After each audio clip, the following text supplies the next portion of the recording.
Valentine's Day, and for all the happy couples and lonely people, I'm going to read my favorite Valentine's horror story, let's say, White Nights by Fyodor Dostoevsky.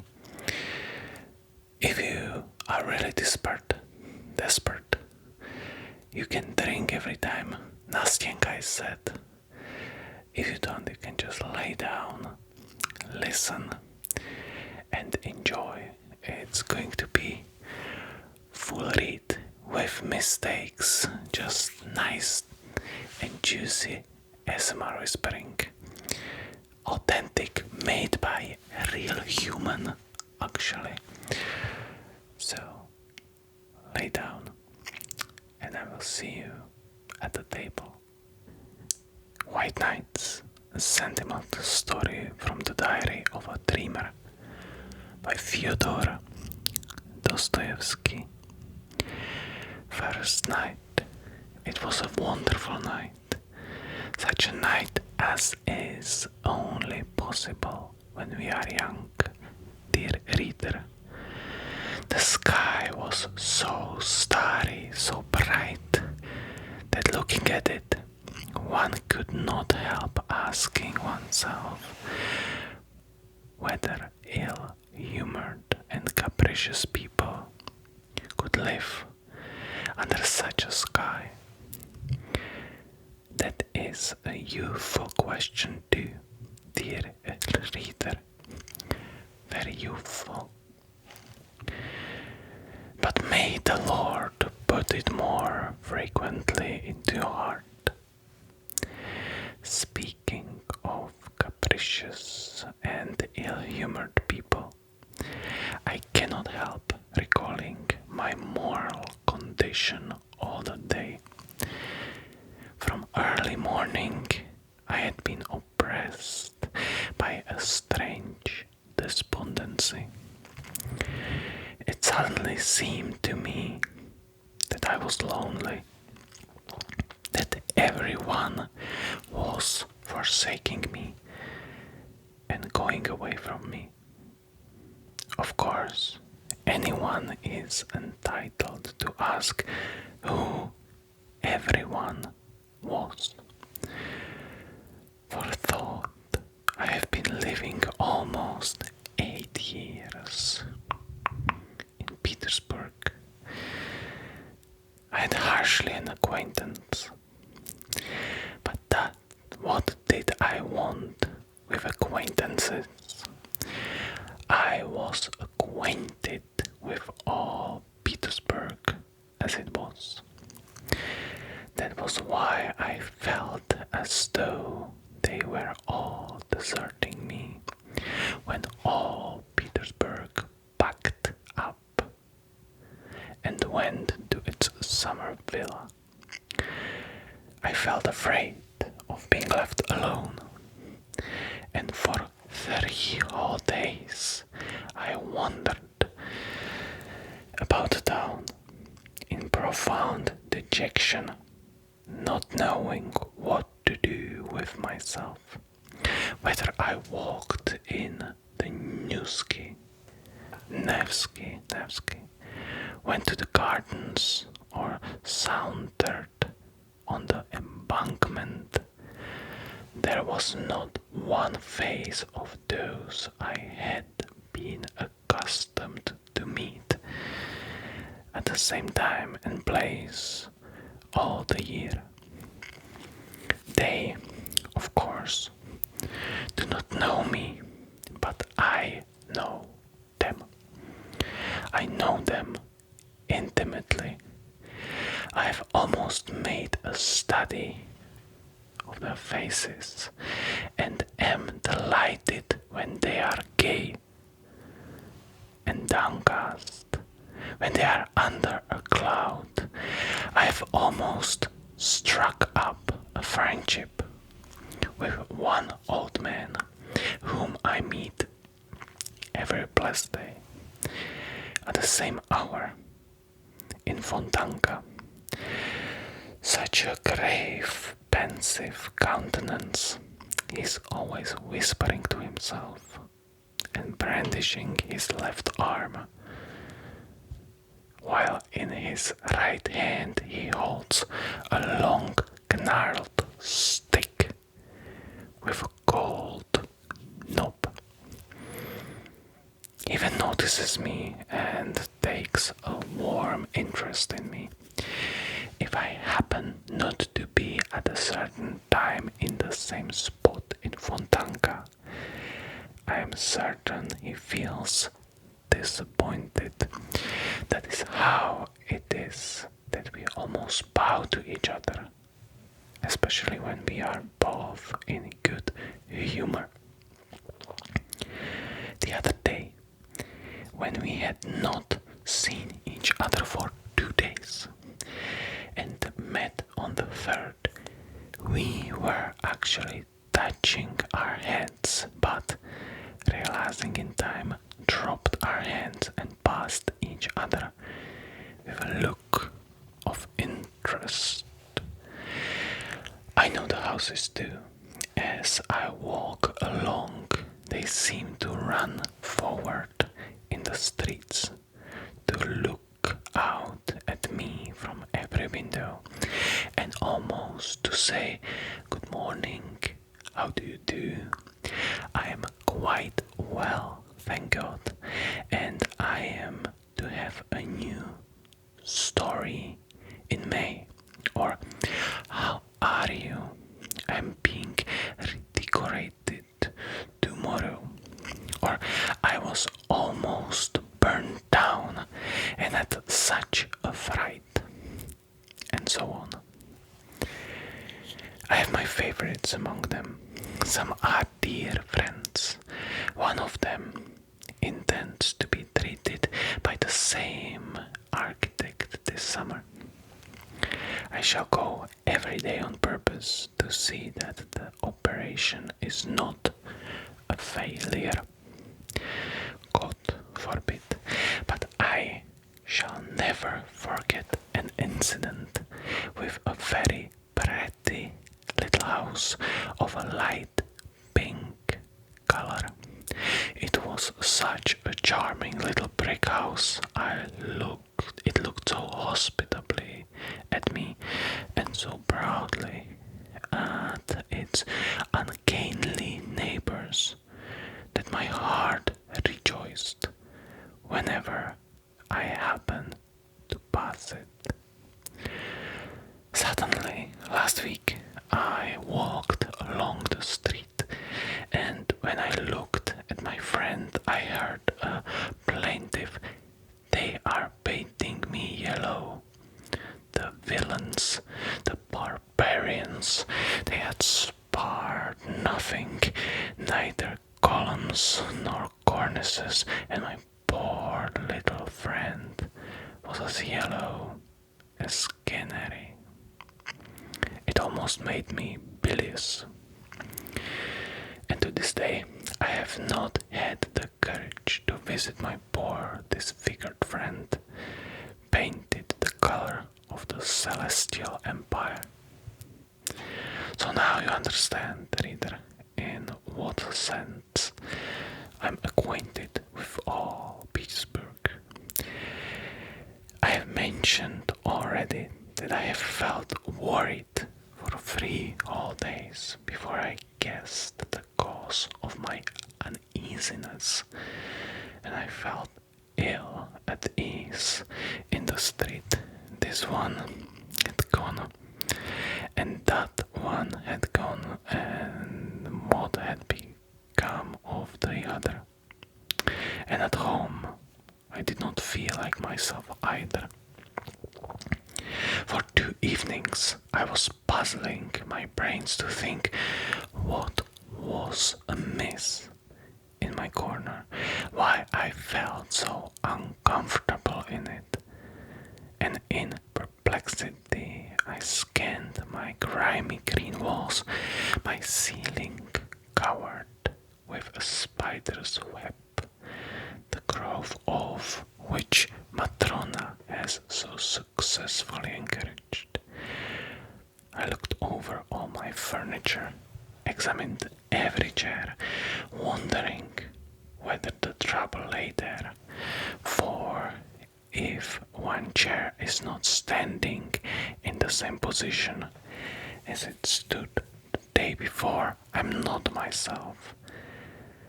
I looked at the window, but it was all in vain. I was not a bit the better for it. I even bedoued me sent for Matrona and was giving her some fatherly admonitions in regard to the spider's web and sluttishness in general.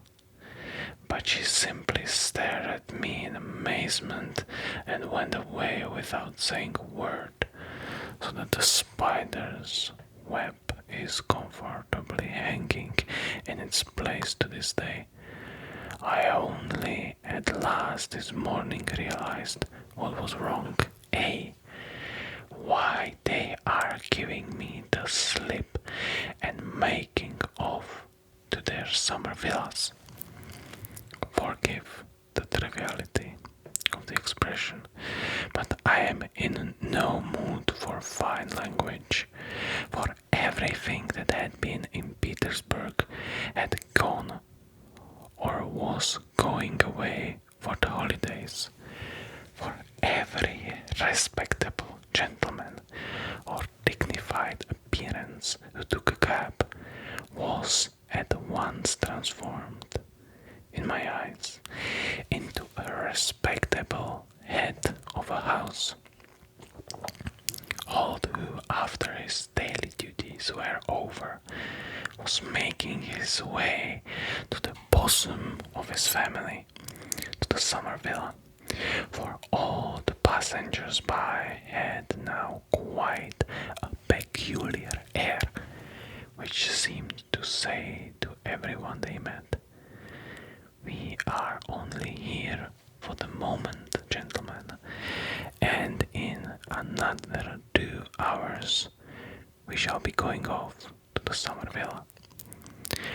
If a window opened after delicate fingers, white as snow had tapped upon the pane, and the head of a pretty girl was thrust out, calling to a street seller with pots of flowers at once on the spot, I fancied that those flowers were being bought not simply in order to enjoy the flowers and the spring in stuffy town lodgings, but because they would all be very soon moving into the country and could take the flowers with them. What is more, I made such progress in my new peculiar sort of investigation that I could distinguish correctly from the mere air of each in what summer villa he was living the inhabitants of Kameny and Aptekarsky Islands, or of the Peterhof Road, were marked by the studied elegance of the manner, their fashionable summer suits, and the fine carriages in which they drove to town. Visitors to Parkolovo and places further away impress one at first sight by their reasonable and dignified air. The tripper to Kerestovsky Island could be recognized by his look of irrepressible gaiety.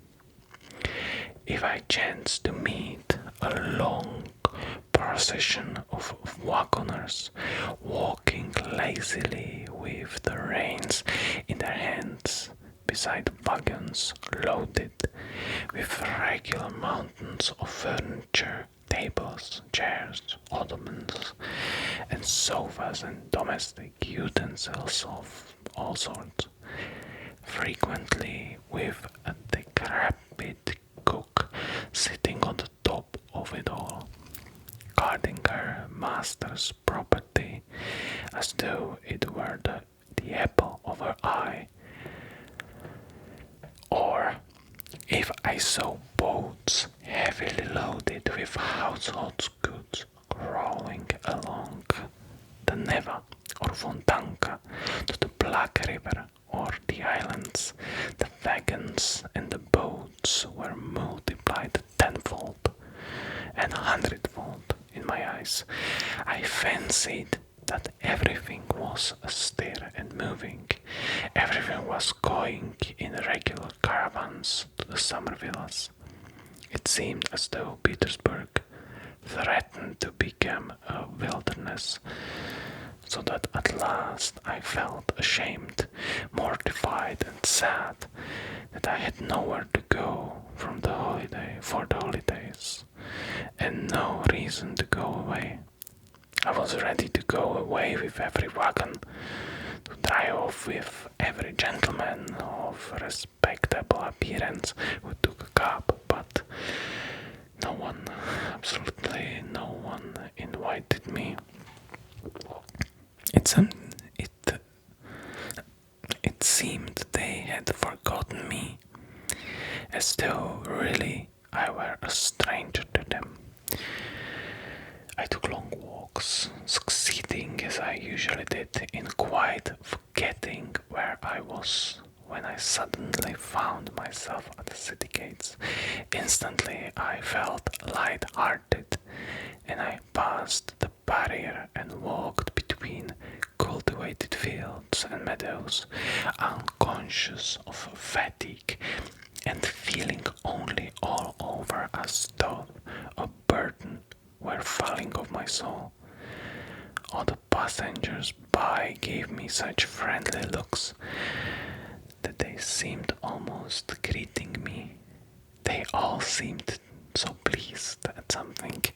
They were all smoking cigars, every one of them, and I felt pleased as I never had before.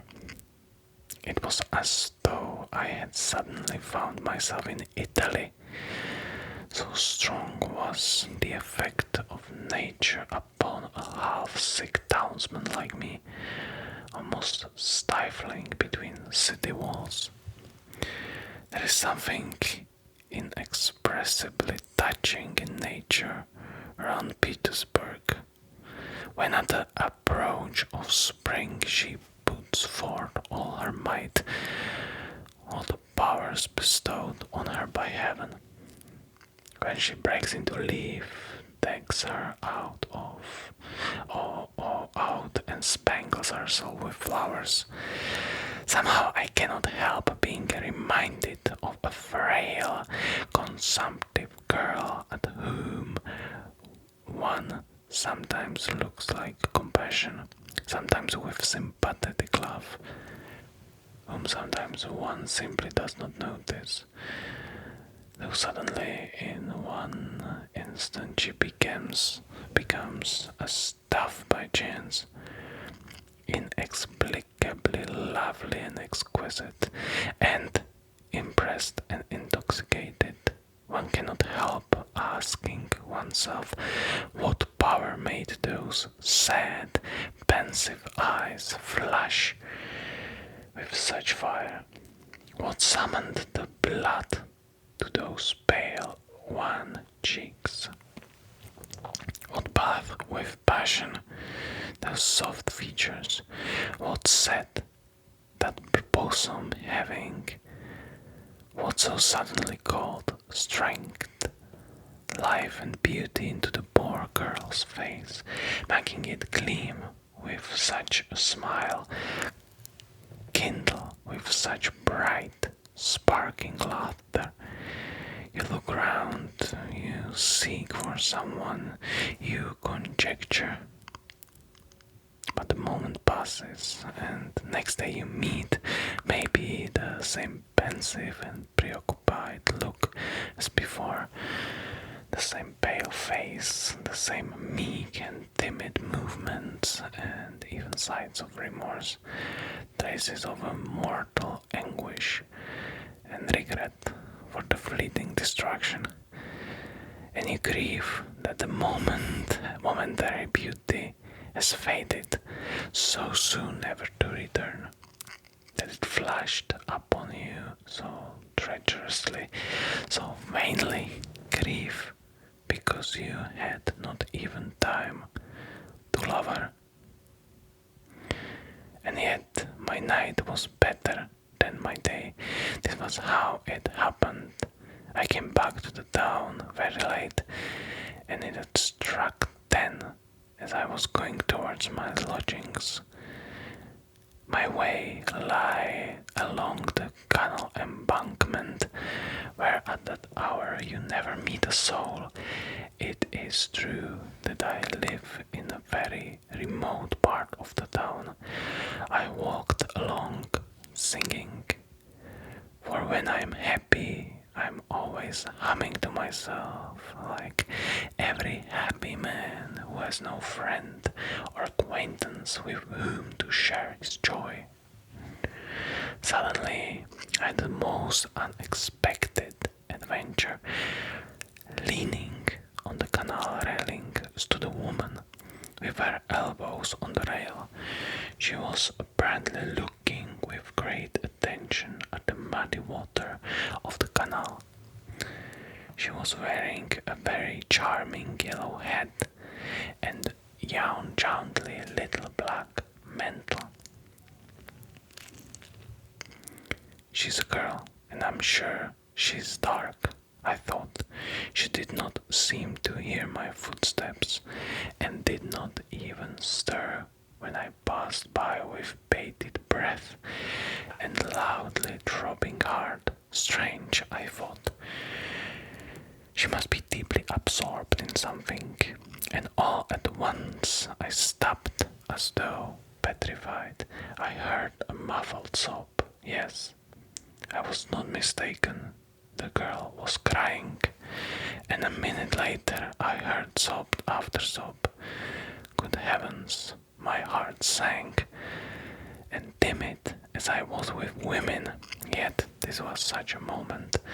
I turned, took a step toward her, and should certainly have pronounced the word "Madam," if I had not known that exclamation has been uttered 1,000 times in every Russian society novel.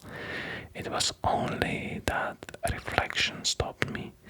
But while I was seeking for a word, the girl came to herself, looked around, started, cast down her eyes, and slipped by me along the embankment.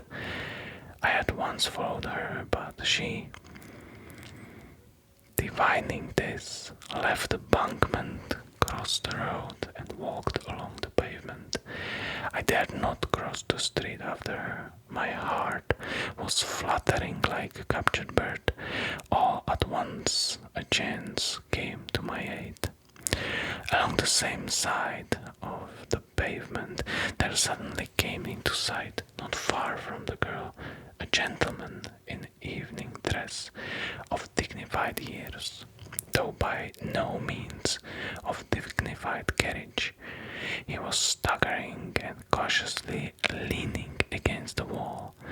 The girl flew straight as an arrow with the timid haste one sees in all girls who do not want anyone to volunteer to accompany them home at night, and no doubt the staggering gentleman would not have pursued her if my good luck had not prompted him. Suddenly, without a word to anyone, the gentleman set off and flew full speed in pursuit of my unknown lady. She was racing like the wind, but the staggering gentleman was overtook her. The girl uttered a shriek, and I bless my luck for the excellent knotted stick which happened on that occasion to be in my right hand. In a flash I was on the other side of the street. In a flash the obtrusive position, had grasped the irresistible argument, fallen back without a word, and only when we were very far away, protested against my action in rather vigorous language. But his words hardly reached us. "Give me your arm," I said to the girl, "and he won't dare to annoy us further." She took my arm without a word, still trembling with excitement and terror. "Oh, obtrusive gentleman, I have blessed you at the moment." I stole a glance at her. She was very charming and dark. I had guessed right. On her black eyelashes there still glistened a tear from her recent terror or her former grief. I don't know. But there was already a gleam of a smile on her lips. She too stole a glance at me, faintly blushed and looked down. "There, you see. Why did you drive me away? If I had been here, nothing would have happened. But I did not know you. I thought that you do. Why do you know me now? A little. Here, for instance. Why are you trembling?" "Oh, you are right at the first guess," I answered, delighted that my girl had intelligence that is never out of place in company with beauty. "Yes, from the first glance, you have guessed the sort of man you have to do with. Precise. I'm shy with women. I'm agitated. I don't deny it. As much as you were a minute ago when the gentleman alarmed you, I'm in soul alarm now. It's like a dream. And I never guessed, even in my sleep, that I should ever talk with any woman." "What, really?" "Yes. If my arm trembles, it is because it has never been held by a pretty little hand like yours. I'm a complete stranger to women. That is, I've never been used to them. You see, I'm alone. I don't even know how to talk to them. Here, I don't know now whether I have not said something silly to you. Tell me frankly. I assure you beforehand that I'm not quick to take offense. No, nothing, quite the contrary. And if you insist on my speaking frankly, I will tell you that women like such timidity. And if you want to know more, I like it too. And I won't drive you away till I get home." "You will make me," I said, breathless with delight, "lose my timidity, and then farewell to all my chances. Chances? What chances? Of what? That's not so nice. I beg your pardon. I'm sorry.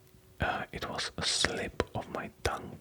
But how can you expect one at such a moment to have no desire?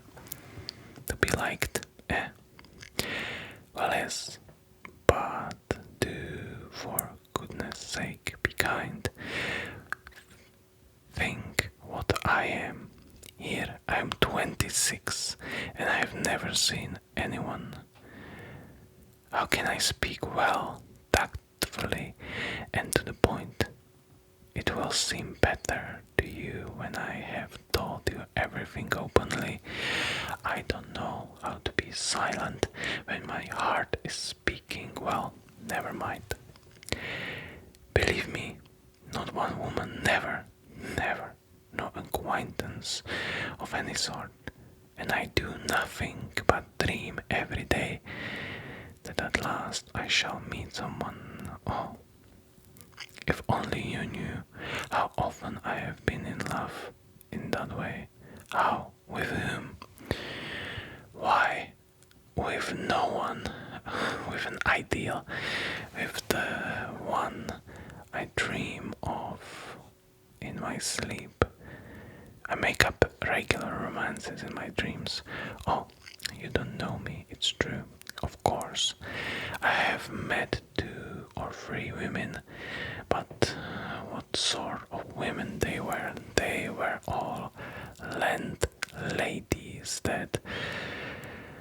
But I shall make you laugh if I tell you that I have several times thought of speaking, just simply speaking to some aristocratic lady in the street when she's alone. I need hardly say speaking to her, of course, timidly, respectfully, passionately, telling her that I am perishing in solitude, begging her not to send me away, saying that I have no chance of making the acquaintance of any woman, impressing upon her that it is a positive duty for a woman not to repulse so timid a prayer from such a luckless man as me. That in fact, all I ask is that she should say 2 or 3 sisterly words with sympathy, should not repulse me at first sight, should take me on trust and listen to what I say, should laugh at me if she likes, encourage me, say 2 words to me, only 2 words, even though we never meet again afterwards. But you are laughing, however. That is why I'm telling you, don't be vexed. I'm only laughing at your being your own enemy. And if you had tried, you would have succeeded, perhaps even though it had been in the street. The simpler the better. No kind-hearted woman, unless she were stupid or still more vexed about something, at the moment could bring herself to send you away without those 2 words which you ask for so timidly.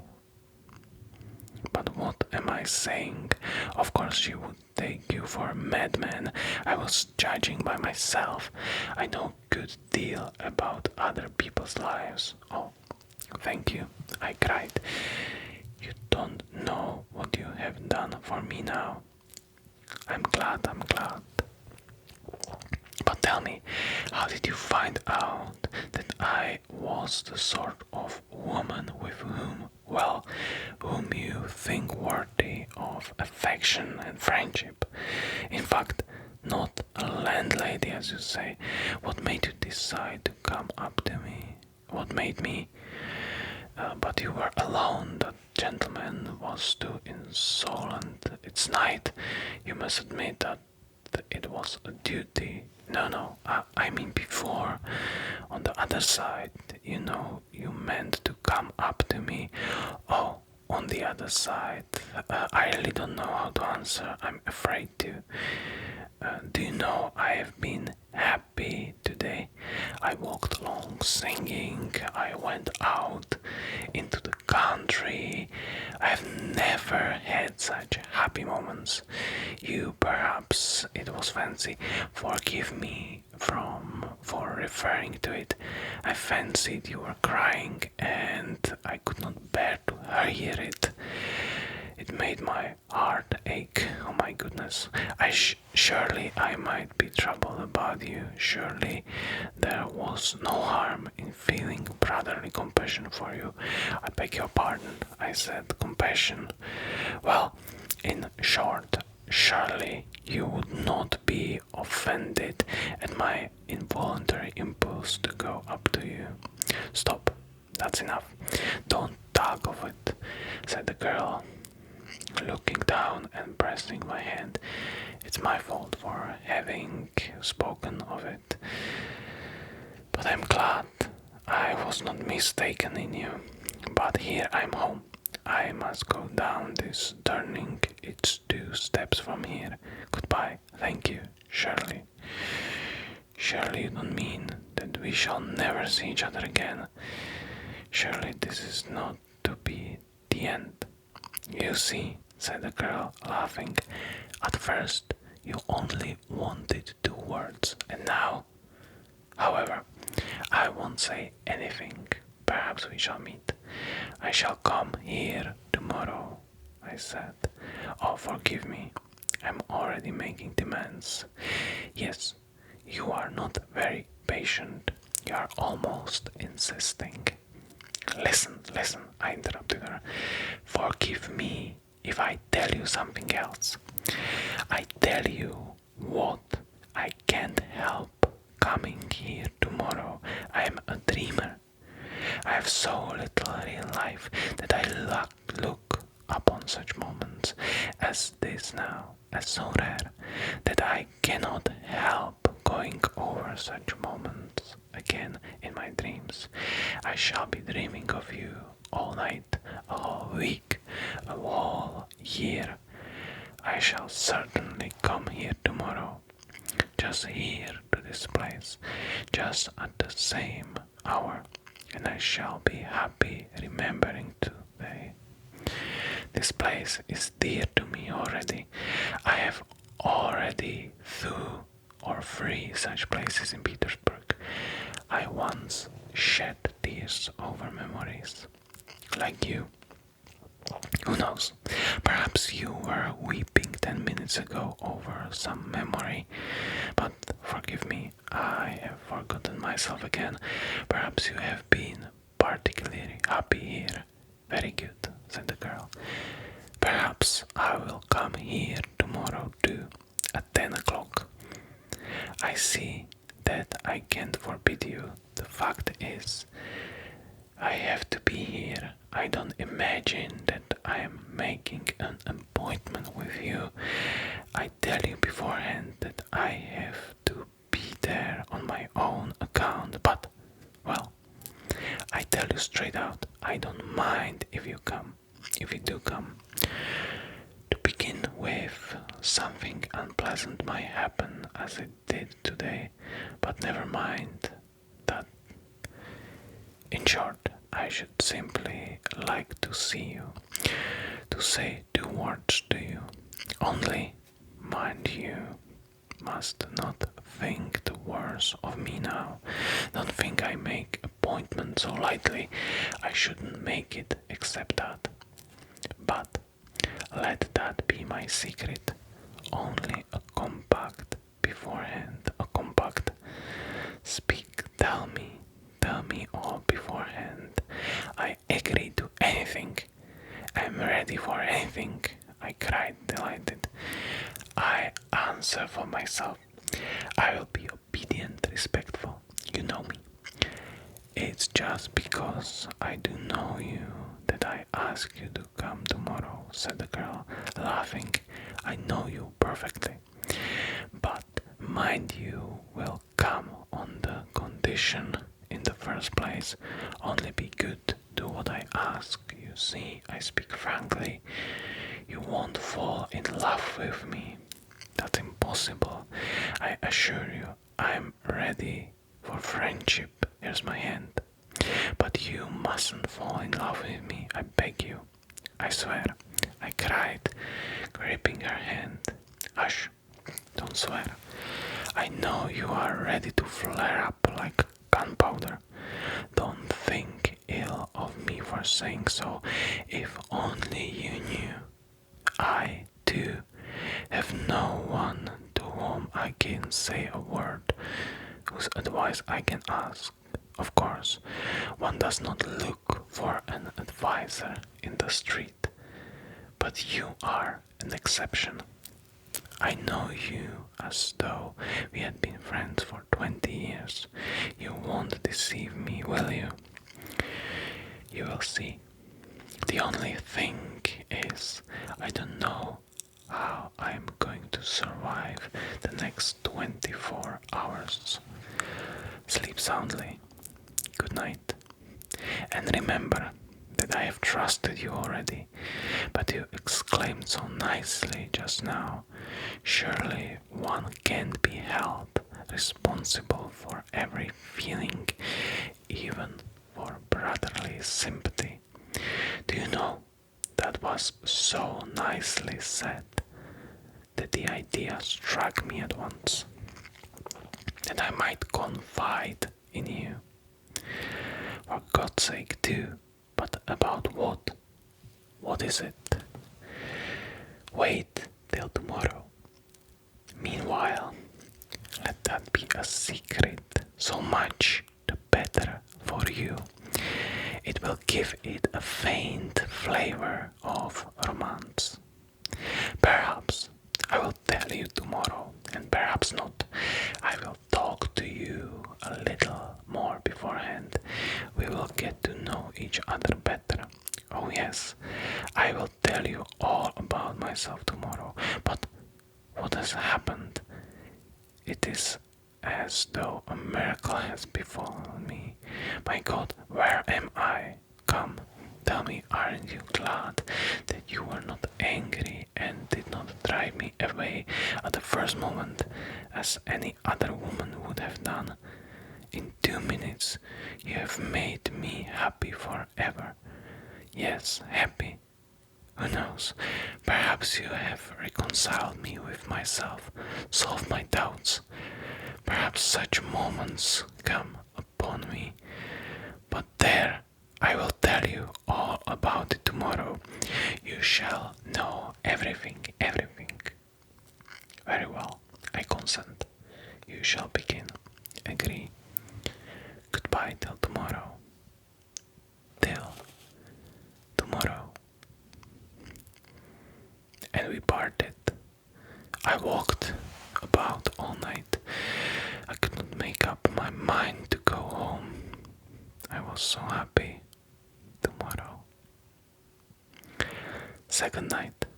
Well, so you have survived, she said, pressing both my hands. I've been here for the last 2 hours.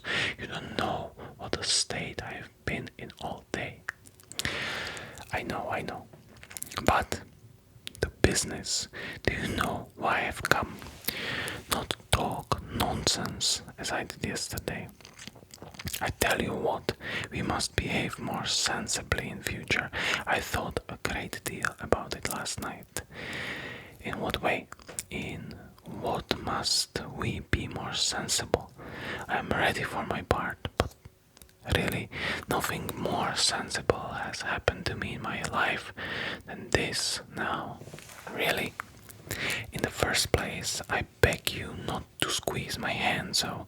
Secondly, I must tell you that I spent a long time thinking about you and feeling doubtful today. And how did it end? The upshot of it is that we must begin all over again, because the conclusion I reached today was that I don't know you at all, that I behaved like a baby last night, like a little girl, and, of course, the fact of it is that it's my soft heart that is to blame. That is, I sang my own praises, as one always does in the end when one analyzes one's conduct. And therefore, to correct my mistake, I've made up my mind to find out all about you minutely. But as I have no one from whom I can find out anything, you must tell me everything fully yourself. Well, what sort of man are you? Come, make haste, begin. Tell me your whole history. My history, I cried in alarm. My history, but who has told you I have a history? I have no history. Then how have you lived if you have no history? She interrupted, laughing. Absolutely without any history. I have lived, as they say, keeping myself to myself. That is utterly alone. Alone, entirely alone. Do you know what it means to be alone? But how alone? you never saw anyone? Oh no, I see people, of course, but still I'm alone. Why do you never talk to anyone? Strictly speaking, with no one. Who are you then? Explain yourself. Stay, I guess. Most likely, like me, you have a grandmother. She's blind and will never let me go anywhere, so that I have almost forgotten how to talk. And when I played some pranks 2 years ago and she saw there was no holding me in, she called me up and pinned my dress to hers. And ever since we sit like that for days together, she knits a stocking, though she's blind, and I sit beside her, sew or read aloud to her. It's such a queer habit. Here, for 2 years, I've been pinned to her. God heavens, what misery! But no, I haven't a grandmother like that. Well, if you haven't, why do you sit at home? Listen, do you want to know the sort of man I am? Yes. In the strict sense of the word. In the very strictest sense of the word. Very well. I am a type. Type. What sort of a type? Cried the girl, laughing as though she had not had a chance of laughing for a whole year. Yes, it's very amusing talking to you. Look, here is a seat. Let us sit down. No one is passing here. No one will hear us. And begin your history. For it's no good your telling me.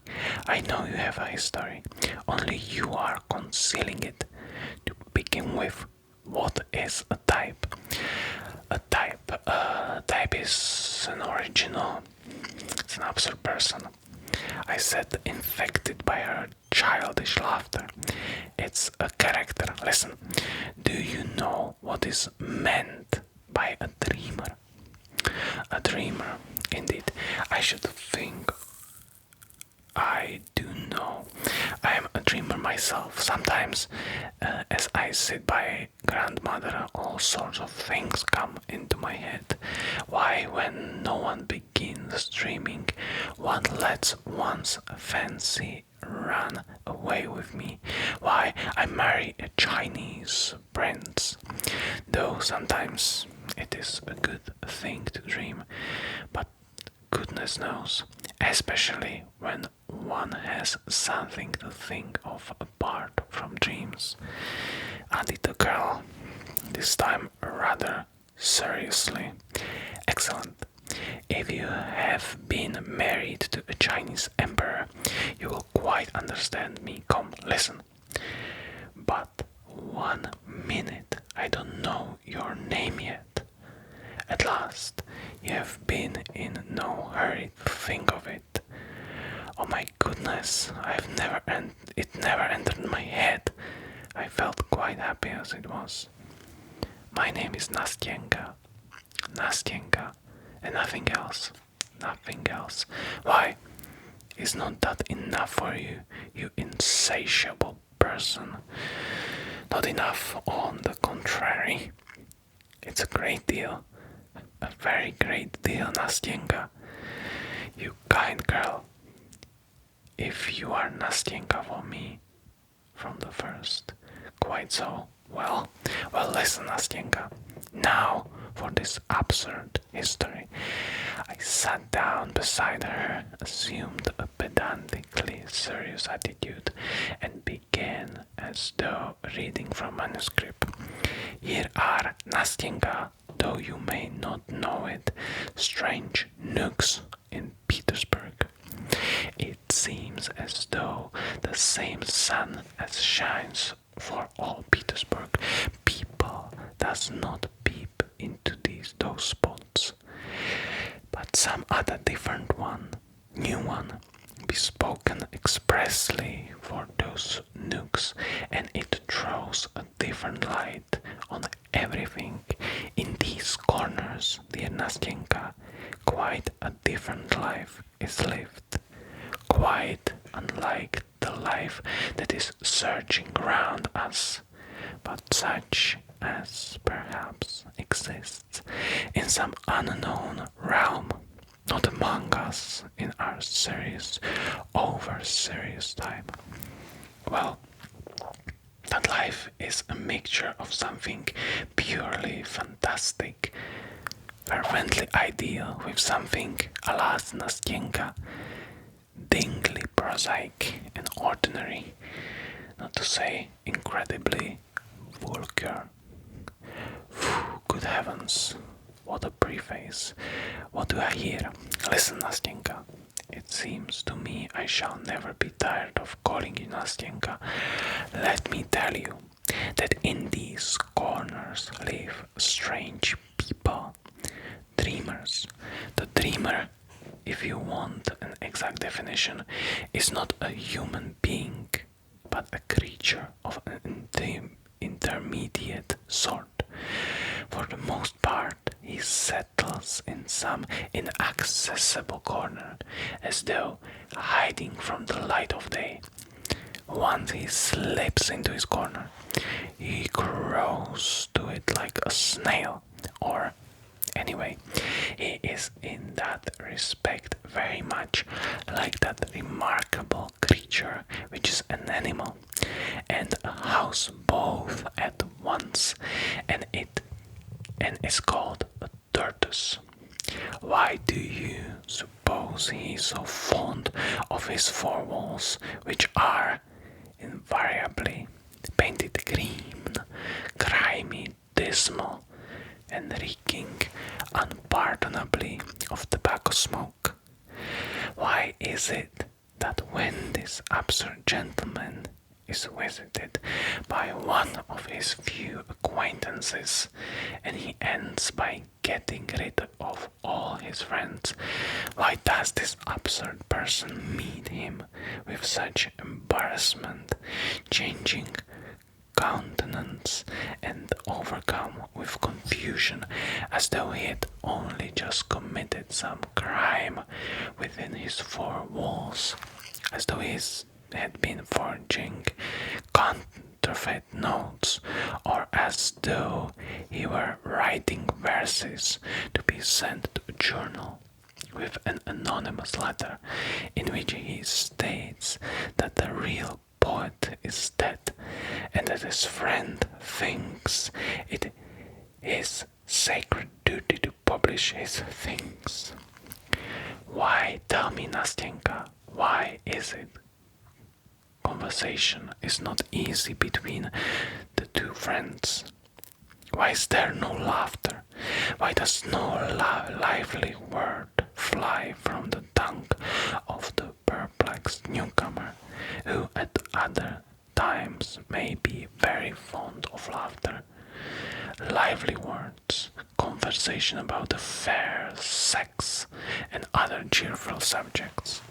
And why does this friend, probably a new friend, and on his first visit, for there will hardly be a second, and the friend will never come again, why is the friend himself so confused, so tongue-tied, in spite of his wit, if he has any, as he looks at the downcast face of his host, who in his turn becomes utterly helpless and at his wits' end after gigantic but fruitless efforts to smooth things over and enliven the conversation, to show his knowledge of polite society, to talk to of the fair sex, and by such humble endeavor to please the poor man who, like a fish out of water, has mistakenly come to visit him. Why does the gentleman, all at once remembering some very necessary business which never existed, suddenly seize his head and hurriedly make off, snatching away his hand from the warm grip of his host, who was trying his utmost to show his regret and retrieve the lost position. Why does the friend chuckle as he goes out of the door and swear never to come and see his queer creature again? Though the queer creature is really a very good fellow, and at the same time he cannot refuse his imagination the little diversion of comparing the queer fellow's countenance during their conversation with the expression of an unhappy kitten, treacherously captured, roughly handled, frightened, and subjected to all sorts of indignities by children, till, utterly crestfallen, it hides away from them under a chair in the dark, and there must needs at its leisure bristle up, spit, and wash its insulted face with both paws, and long afterwards look angrily at life and nature, and even at the bits saved from the master's dinner, for it be the sympathetic housekeeper. Listen, interrupted Nastenka, who had listened to me all the time in amazement, opening her eyes at her little mouth.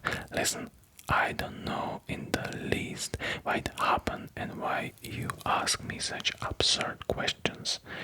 All I know is that this adventure must have happened word for word to you. Doubtless, I answered with the gravest face. Well, since there is no doubt about it, go on, said Nastenka, because I want very much to know how it will end. You want to know, Nastenka, what our hero, that is I, for the hero of the whole business was my humble self, did in his corner. You want to know why I lost my head and was upset for the whole day by the unexpected visit of a friend? You want to know why I was so startled, why I blushed when the door of my room was opened, why I was not able to entertain my visitor, and why I was crushed under the weight of my own hospitality? Why, yes, answered Nastenka. That's the point. Listen, you describe it all splendidly. But couldn't you perhaps describe it less splendidly? You talk as though you were reading it out of a book.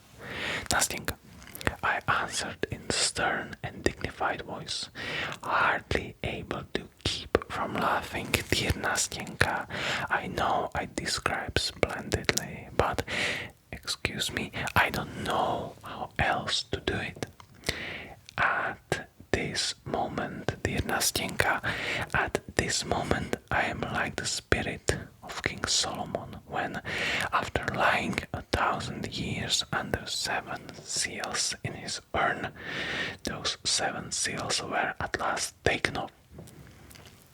At this moment, Nastenka, when we have met at last, after such a long separation, for I have known you for ages, Nastenka, because I have been looking for someone for ages, and that is a sign that it was you I was looking for, and it was all the need that we should meet now.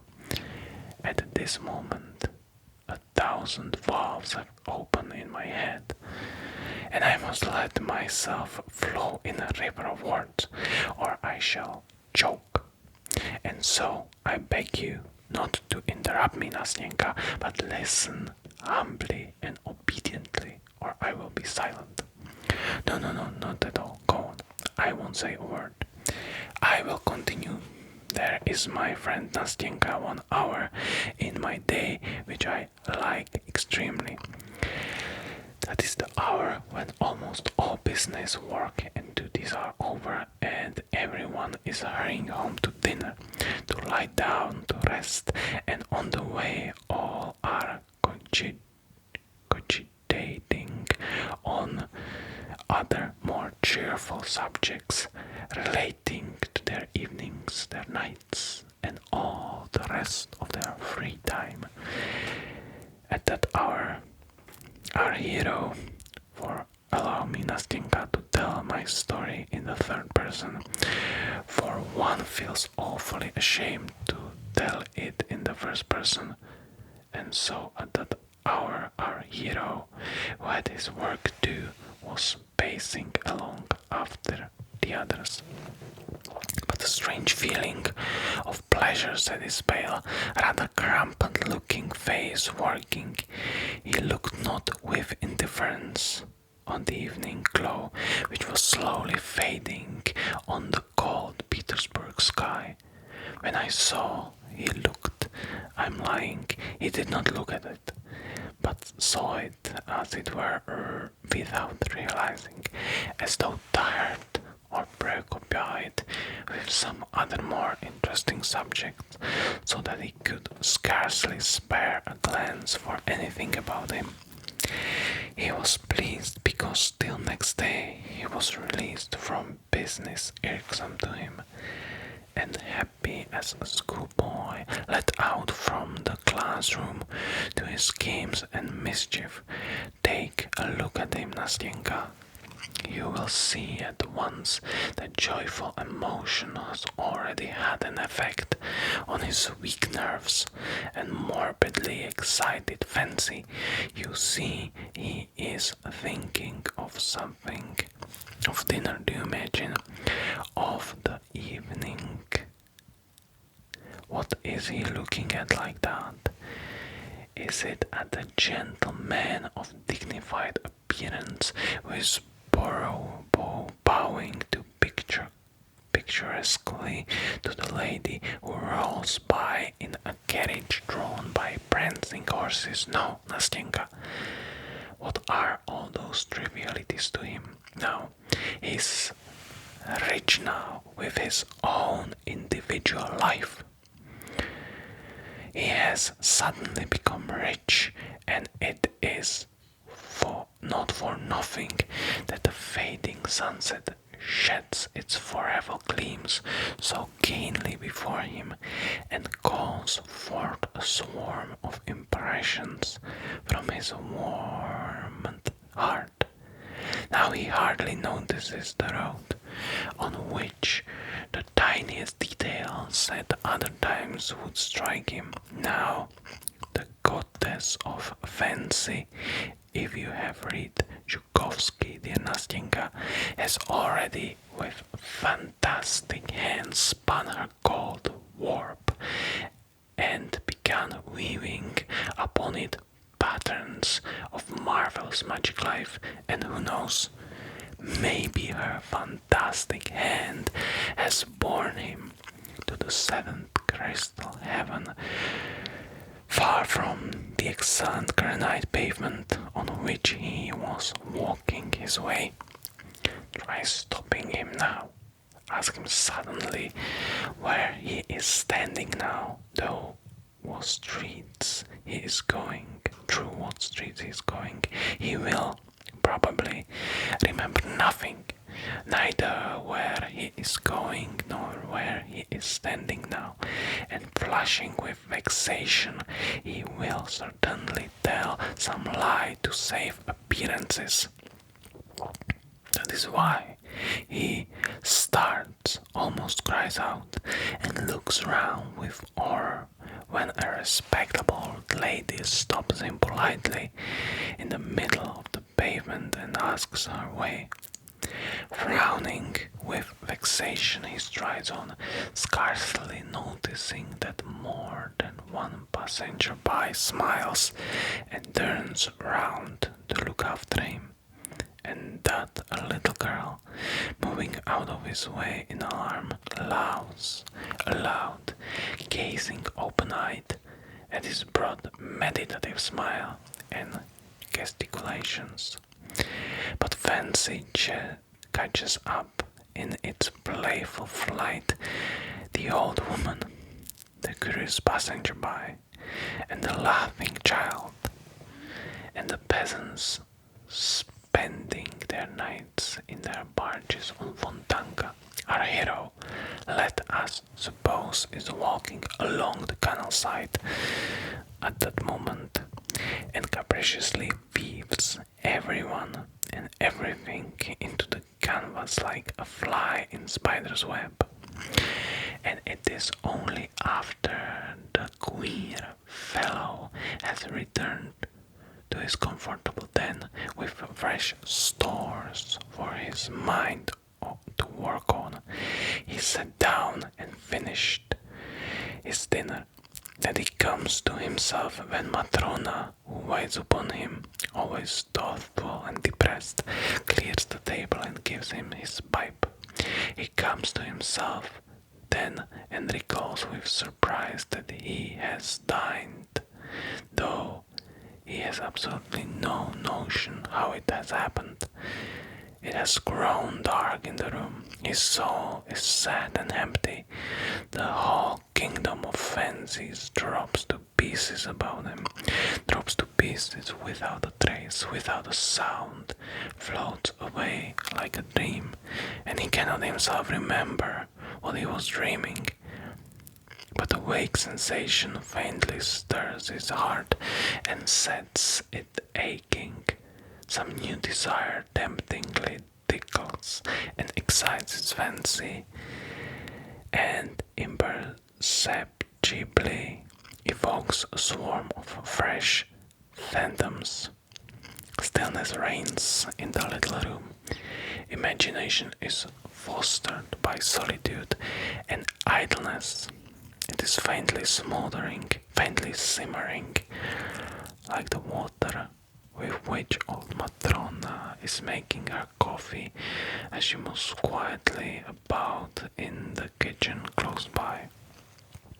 Now it breaks out spasmodically, and the book, picked up aimlessly and at random, drops from my dreamer's hand before he has reached the third page. His imagination is again stirred and at work, and again a new world, a new fascinating life opens vistas before him. A fresh dream, fresh happiness, fresh rush of delicate, voluptuous poison. What is real life to him? To his corrupted eyes we live, you and I, Nastyenka, so torpidly, slowly, insipidly. In his eyes we are all so dissatisfied with our fate, so exhausted by our life. And truly see how at first sight everything is cold, morose, as though ill-humored among us. Poor things. Things are dreamer. And it is no wonder that he thinks it. Look at these magic phantasms, which so enchantingly, so whimsically, so carelessly and freely group before him in such a magic animated picture, in which the most prominent figure is the foreground, is of course himself, a dreamer in his precious person. See what worried adventures, what an endless swarm of ecstatic dreams. You ask perhaps what he is dreaming of. Why ask that? Why? Of everything, of the lot of the poet, first unrecognized, then crowned with laurels, of friendship with Hoffmann, Saint Bartholomew's Night, of Diana Vernon, of playing the hero at the taking of Kazan by Ivan Vasilievich, of Clara Mowbray, of Evidence, or the council of the prelates and us before them, of the rising of the dead in Robert the Devil. You remember the music, it smells of churchyard.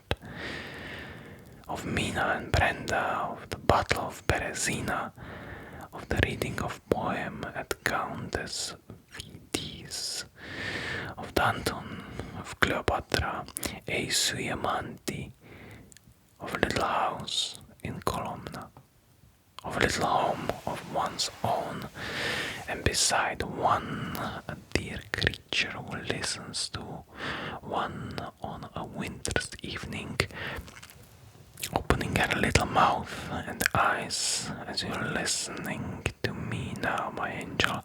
No, Nastenka, that is there. What is there for him? Voluptuous sluggard in his life, for which you and I have such longing. He thinks that this is a poor, pitiful life, not foreseeing that for him too, maybe sometime the mournful hour might strike, when for one day of that pitiful life he would give all his year of fantasy, and would give them not only for joy and for happiness, but without caring to make distinctions in that hour of sadness, remorse, and unchecked grief. But so far that threatening has not arrived, he desires nothing, because he is superior to all desire, because he has everything, because he is satisfied, because he is the artist of his own life and creates it for himself every hour to suit his latest whim. And you know, this fantastic world of fairyland is so easily, so naturally created, as though it were not a delusion. Indeed, he is really to believe at some moments that all his life is not suggested by feeling, is not mirage, not a delusion of the imagination, but that it is concrete, real, substantial. Why is it, Nastenka? Why is it at such moments one holds one's breath? Why, by what sorcery, though what incomprehensible caprice, is the pulse quickened? Does a tear start from the dreamer's eye, while his pale most cheeks glow, while his whole being is suffused with an inexpressible sense of consolation? Why is it that all sleepless nights pass like a flash in inexhaustible gladness and happiness?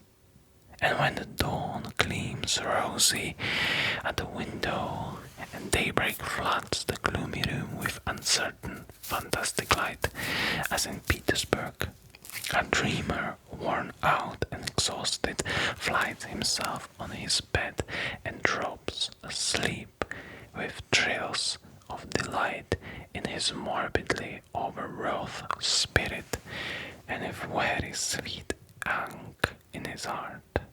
Yes, Nastenka, one deceives oneself and unconsciously believes that real, true passion is stirring one's soul. One unconsciously believes that there is something living, tangible in one's immaterial dream. And is it delusion? Here, love, for instance, if bound up with all its phantomless joy, all its foredooring agonies in his bosom, only look at him and you will be convinced. Would you believe, looking at him, dear Nastenka, that he has never known her whom he loves in his ecstatic dreams? Can it be that he has only seen her in seductive visions, and that his passion has been nothing but a dream? Surely they must have spent years hand in hand together, alone the two of them, casting off all the world, and each uniting his or her life with the others.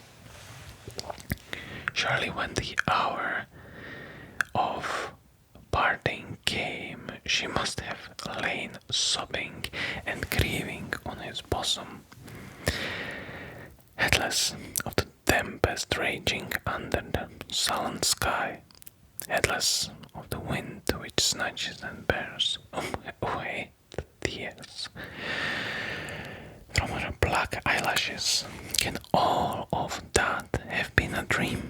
And that garden, dejected, forsaken, ran wild with its little moss-grown paths, solitary, gloomy, where they used to walk so happily together, where they hoped, grieved, loved each other so long and so fondly.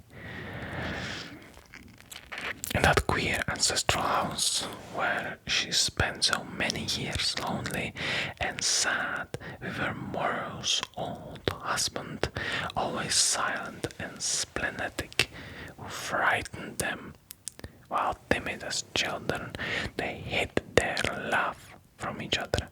What torments they suffered, what agonies of terror!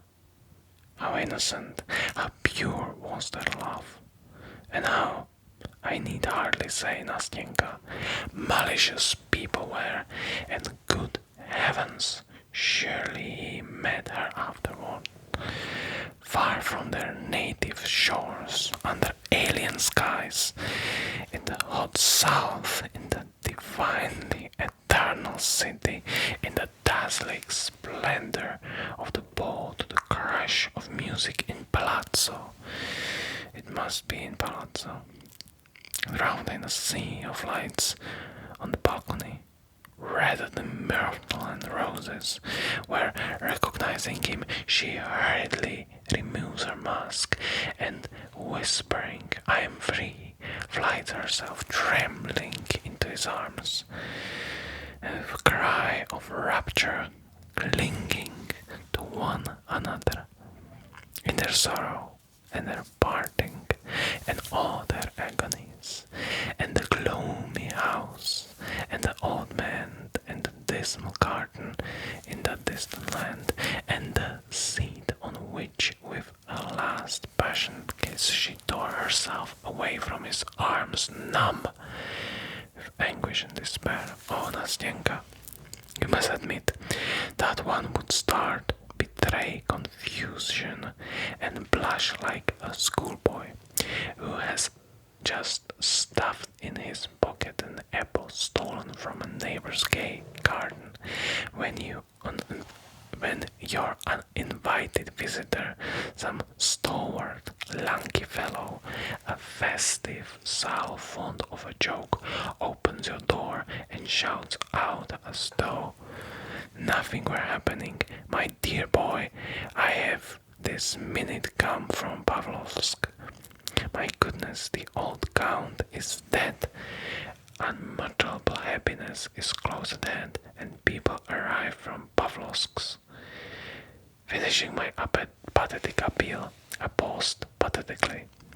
I remembered that I had an intense desire to force myself laugh, for I was already feeling that a malignant demon was stirring within me, that there was a lump in my throat, that my chin was beginning to twitch, and that my eyes were growing more and more moist.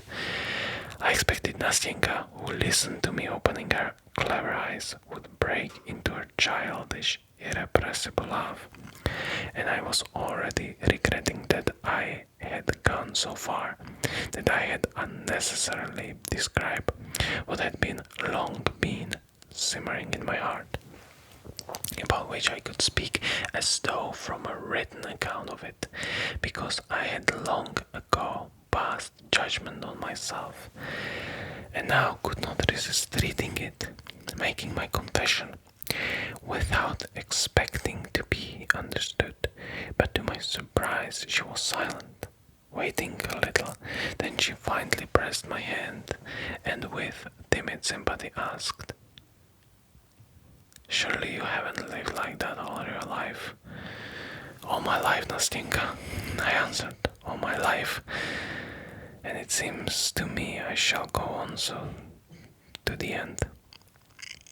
No, that won't do, she said uneasily.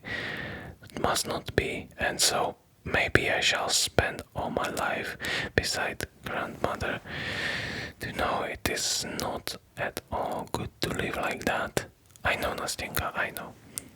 I cried, unable to restrain my feelings longer, and I realize now, more than ever, that I have lost all my best years, and now I know it and feel it more painfully from recognizing that God has sent me, you, my good angel, to tell me that and show it. Now that I sit beside you and talk to you, it is strange for me to think of the future, for in the future there is loneliness again. Again, this musty, useless life.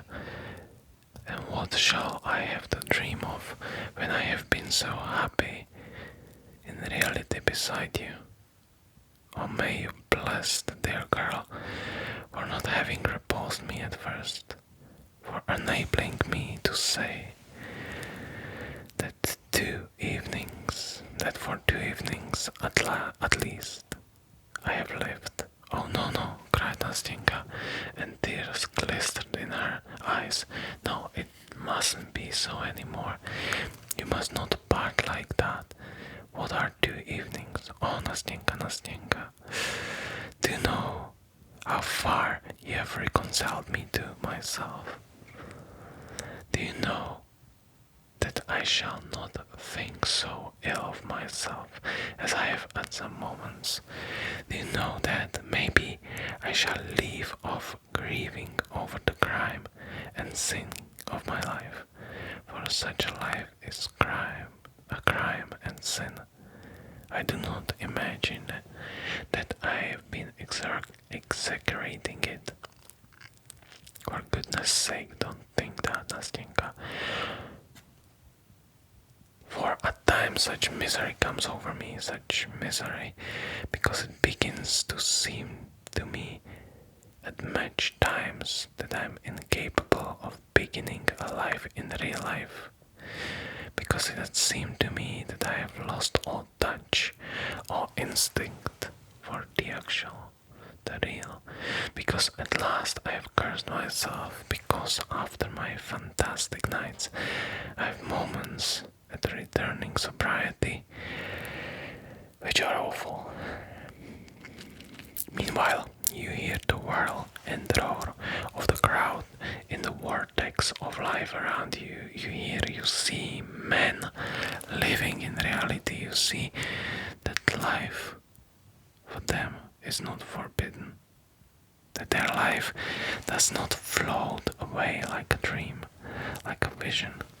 Their life is being eternally renewed, eternally youthful, and not 1 hour of it is same as another, while fancy is so spiritless, monotonous to vulgarity and easily scarred. The slave of shadows, of the idea, the slave of the first cloud that shrouds the sun and overcasts with depression the true Petersburg heart, so devoted to the sun. And what is fancy is depression. One feels that this inexhaustible fancy is weary at last and worn out with continual exercise, because one is growing into manhood and outgrowing one's old ideas. They are being shattered into fragments, into dust. If there is no other life, one must build one up from the fragments. And meanwhile, the soul longs and craves for something else, and in vain the dreamer rakes over his old dreams, as though seeing a spark among the embers, to fan them into flame, to warm his chilled heart by the rekindling fire, and to rouse up in in it again. Oh, that was so sweet, that touched his heart, that set his blood boiling, drew tears from his eyes, and so luxuriously deceived him. Do you know, Nastenka, the point I have reached? Do you know what I am forced now to celebrate? The anniversary of my own sensations, the anniversary of that which was once so sweet, which never existed in reality, for this anniversary is kept in memory of those same foolish shadowy dreams. And it is because those foolish dreams are no more, because I have nothing to earn them with. You know, even dreams do not come for nothing. Do you know that I love now to recall and visit at certain dates the places where I was once happy in my own way. I love to build up my present in harmony with the irrevocable past, and I often wander like a shadow, aimless, sad and dejected, about the streets and crooked lanes of Petersburg. What memories they are! To remember, for instance, that here, just a year ago, just at this time, at this hour, on this pavement, I wandered just as lonely, just as dejected as today. And one remembers that then one's dreams were sad, and though the past was no better, one feels as though it has somehow been better, and that life was more peaceful, that one was free from the black thoughts and haunt one now, that one was free from the gnawing of conscience, the gloomy, sullen gnawing which now gives me no rest by day or by night, and one asks oneself, where are one's dreams? And one shakes one's head and says how rapidly the years fly by, and again one asks oneself, what has one done with one's years? Where have you buried your best days? Have you lived or not? Look, one says to oneself, look how cold the world is growing. Some more years will pass, and after them will come gloomy solitude. Then will come old age, trembling on its crutch. And after it, misery and desolation. Your fantastic world will grow pale, your dreams will fade and die, and will fall like the yellow leaves from the trees. Oh, Nastenka, you know it will be sad to be left alone, utterly alone, and to have not even anything to regret, nothing, absolutely nothing, for all that have lost, all was nothing, stupid, simple nullity. There has been nothing but dreams.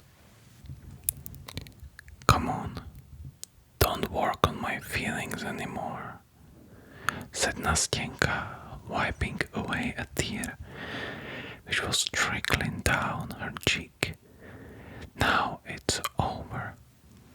Now we shall be two together. Now, whatever happens to me, we will never part. Listen, I am a simple girl. I have not had much education, though grandmother did get a teacher for me, but truly I understand you for all that you have described. I have been true myself. When grandmother pinned me to a dress, of course, I should not have described it so well as you have. I'm not educated, she added timidly, for she was still feeling a sort of respect for my pathetic eloquence and loftily style.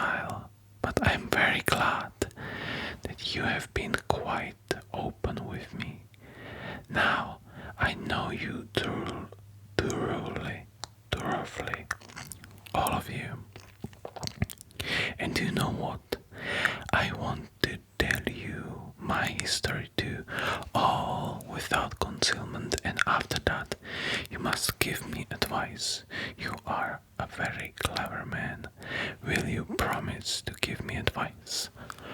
Ah, Nastenka, I cried, though I have never given advice, still less sensible advice.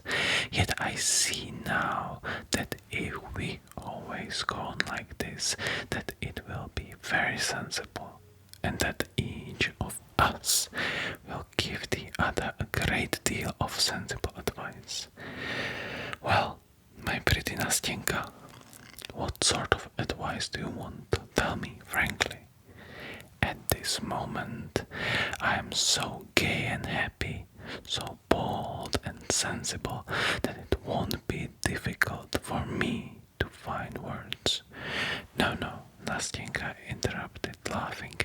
I don't only want sensible advice, I want warm, brotherly advice, as though you have been fond of me all your life. Agreed, Nastenka, agreed. I cried, delighted. And if I had been fond of you for 20 years, I couldn't have been fonder of you than I am now. Your hand, said Nastenka. Here it is, said I, giving her my hand. And so let us begin my history, Nastenka's history. Half my story you know already. That is, you know that I have an old grandmother. If the other half is as brief as that, I interrupted, laughing. Be quiet and listen.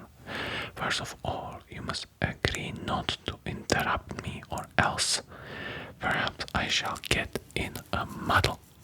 Come, listen quietly. I have an old grandmother. I came into her hands when I was quite a little girl, for my father and mother are dead.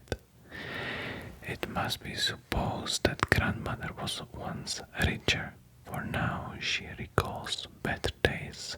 She taught me French, and then got a teacher for me when I was 15, and now I am 17.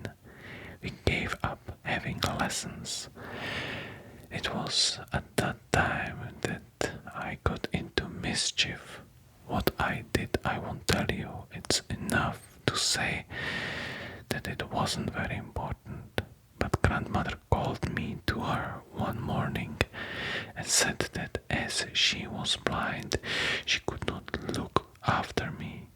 She took a pin and pinned my dress to hers and said that we should sit like that for the rest of our lives if, of course, I did not become a better girl. In fact, at first, it was impossible to get away from her. I had to work, to read and to study all beside grandmother.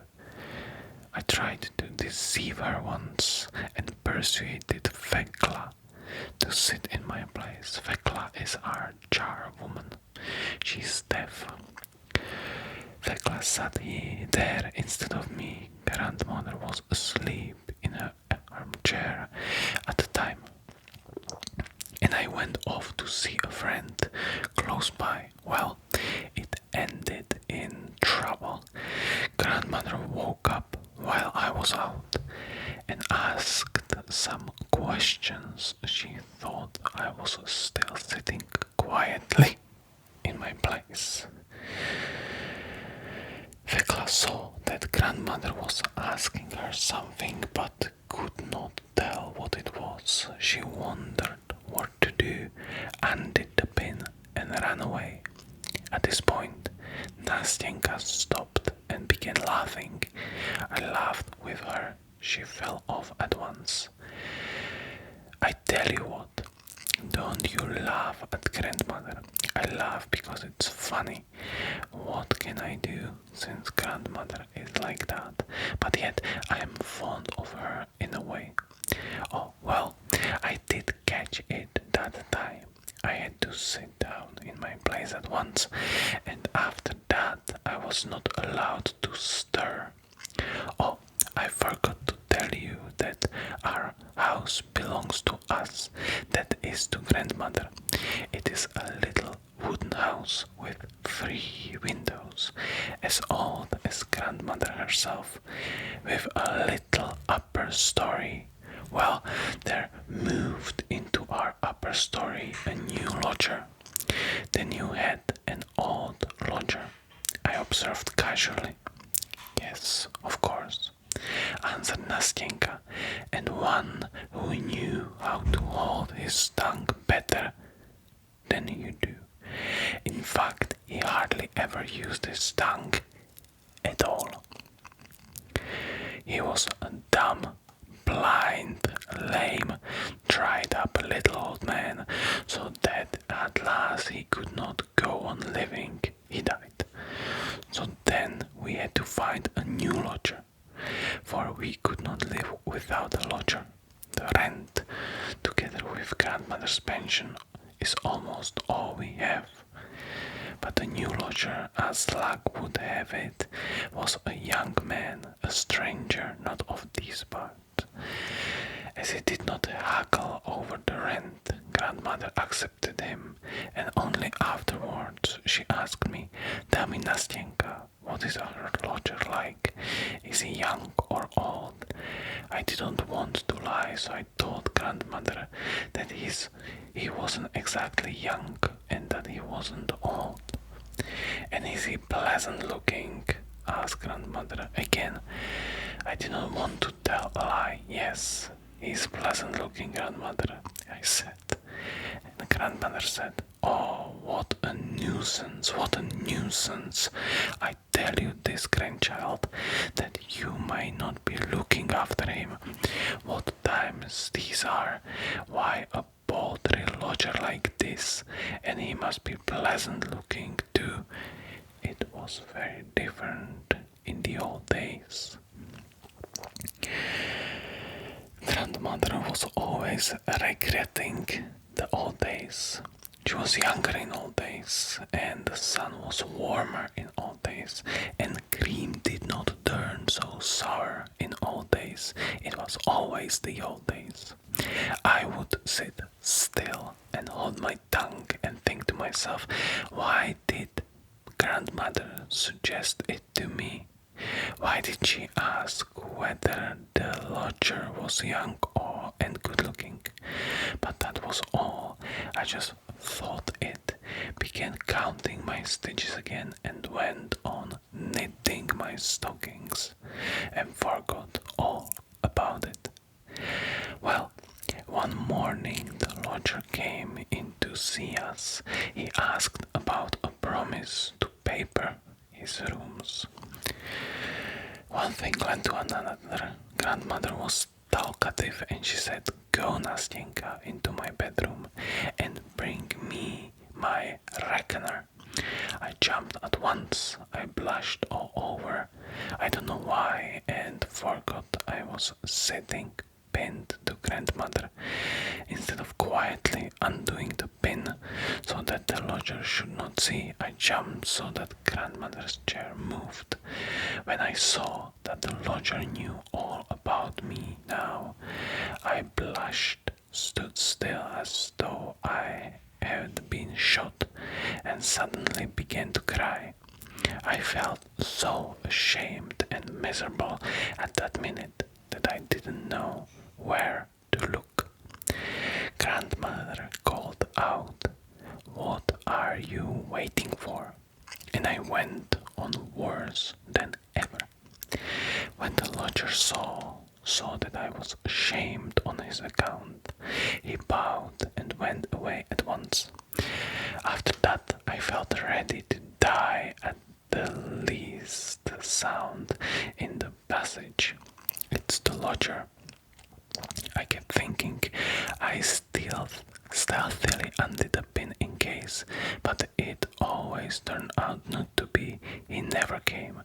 A fortnight passed. The lodger sent word through Fiocla that he had a great number of French books, and that they were all good books and I might read. So would not grandmother like me to read them, that I might not be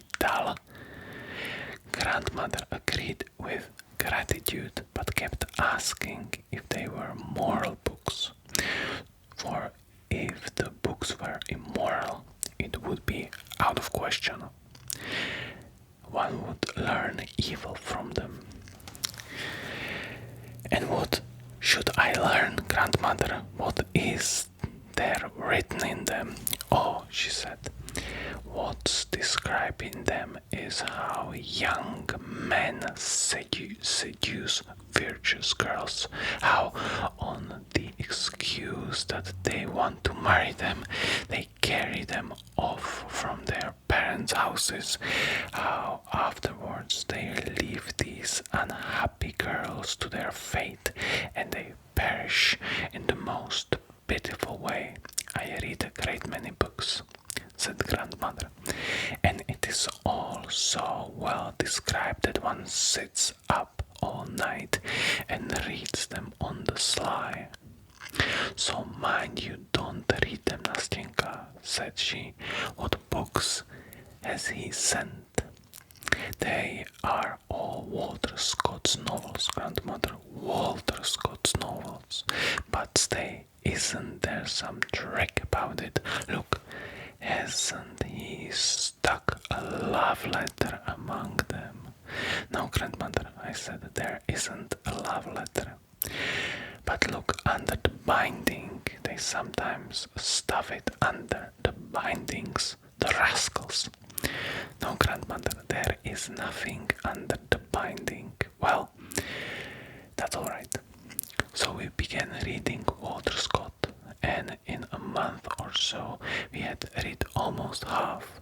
Then he sent us more and more. He sent us Pushkin too, so that at last I could not get on without a book and left off dreaming of how fine it would be to marry a Chinese prince.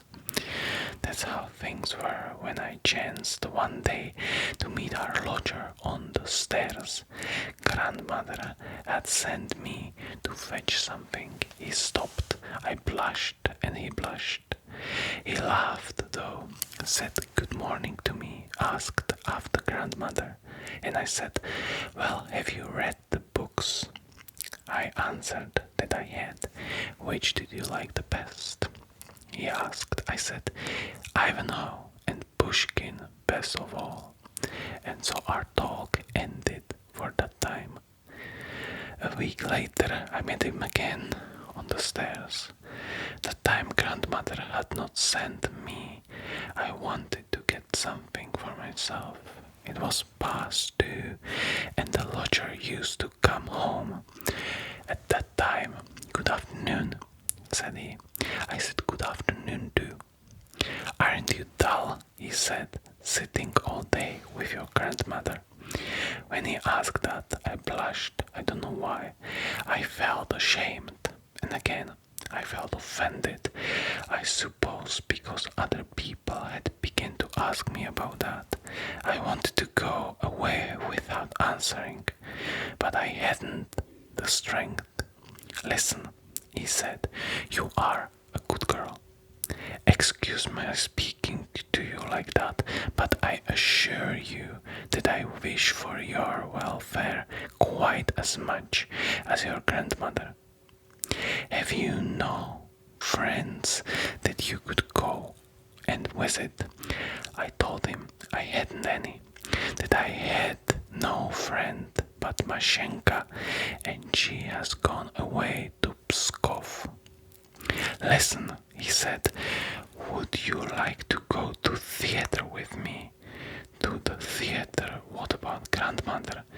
But you must go without your grandmother's knowing it, he said. No, I said, I don't want to deceive grandmother. Goodbye. Well, goodbye, he answered and said nothing more. Only after dinner he came to see us, sat a long time talking to grandmother, asked her whenever she ever went out anywhere, whether she had acquaintances, and suddenly said, I have taken a box at the opera for this evening. They are giving The Barber of Seville. My friends meant to go, but afterwards refused, so the ticket is left on my hands. The barber of Serville, cried grandmother. Why, the same they used to act in old days. Yet, it's the same barber, he said, and glanced at me.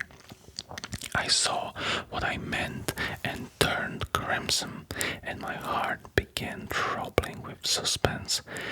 To be sure, I know it, said grandmother. Why, I took the part of Rosina myself in old days at a private performance. So wouldn't you like to go today, said the lodger, or my ticket will be wasted. By all means, let us go, said grandmother. Why shouldn't we? And my Nastinka here has never been to the theater. My goodness, what a joy. We got ready at once, put on our best clothes and set off.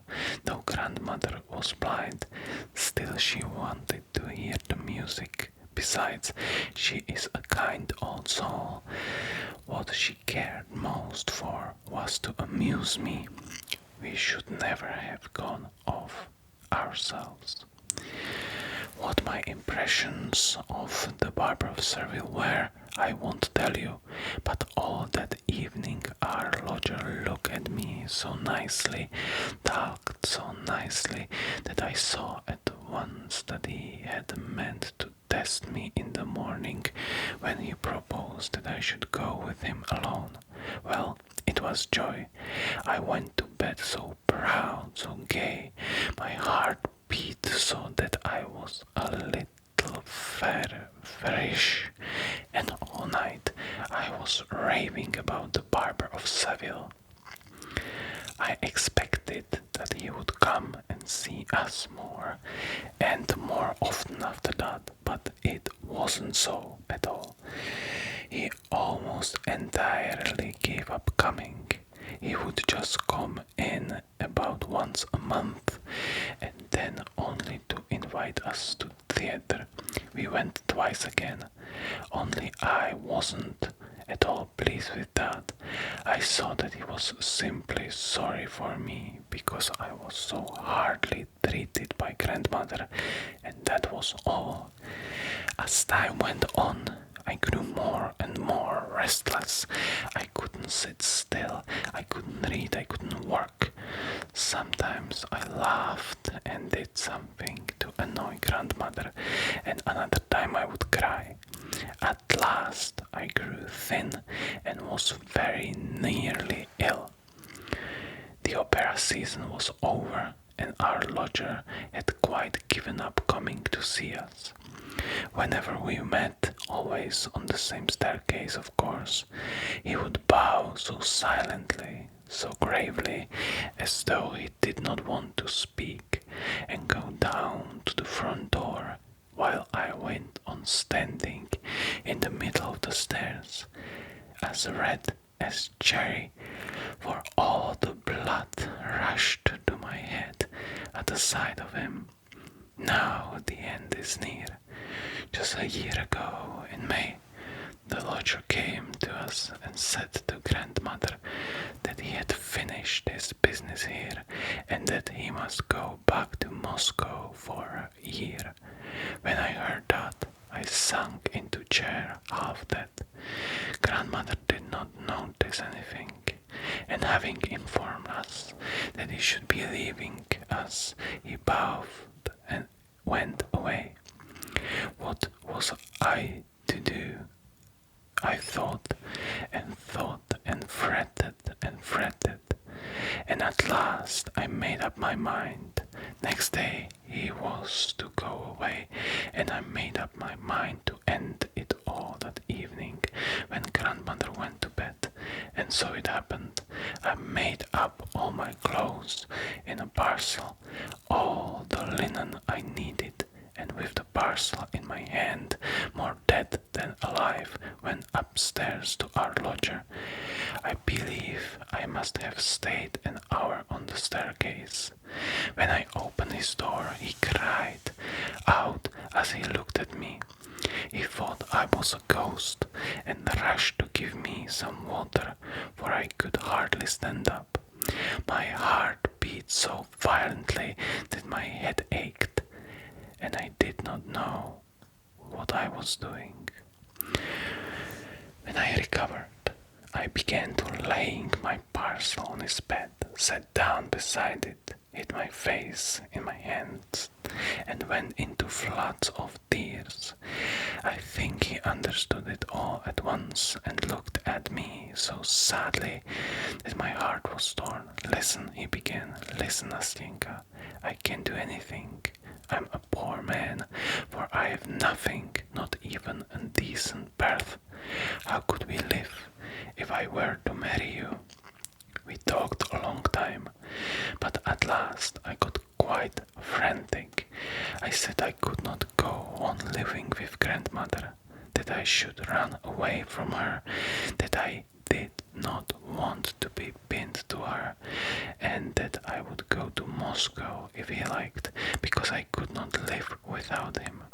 Shame and pride and love were all clamoring in me at once, and I fell on the bed almost in convulsion.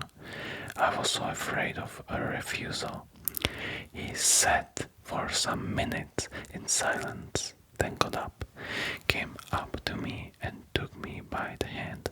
"Listen, my dear good Nastenka, listen. I swear to you that if I am ever in a position to marry, you shall make my happiness. I assure you that now you are the only one who could make me happy. Listen, I'm going to Moscow and shall be there just a year. I hope to establish my position. When I come back, if you still love me, I swear that we will be happy. Now it is impossible. I'm not able. I have not the right to promise anything. Well, I repeat, if it is not within a year, it will certainly be some time. That is, of course, if you do not prefer anyone else, for I cannot and dare not bind you by any sort of promise." That was what he said to me, and next day he went away. We agreed together not to say a word to grandmother. That was his wish. Well, my history is nearly finished now. Just a year has passed. He has arrived and has been there 3 days, and what? I cried impatiently to hear the end, and up to now has not shown himself, answered Nastenka, as though chewing up all her courage. There is no sign or sound of him. Here she stopped, paused for a minute, bent her head, and covering her face with her hand broke into such sobs that it sent a pang to my heart to hear them. I had not in the least expected such denouement. "Nastenka," I began timidly in an ingratiating voice. "Nastenka, for goodness sake don't cry. How do you know? Perhaps he is not here yet." He is. Nastenka repeated, "He is here, and I know it. We made an agreement at the time, that evening before he went away. When he said all that I have told you and had come to an understanding, then we came out here for a walk on this embankment. It was 10 o'clock. We sat on this seat. I was not crying then. It was sweet to me to hear what he said. And he said that he would come to us directly he arrived, and if I did not refuse him, then we would tell grandmother about it. All. And he is here, I know it, and yet he does not come." And again she burst into tears. "Good God, can I do nothing to help you in your sorrow?"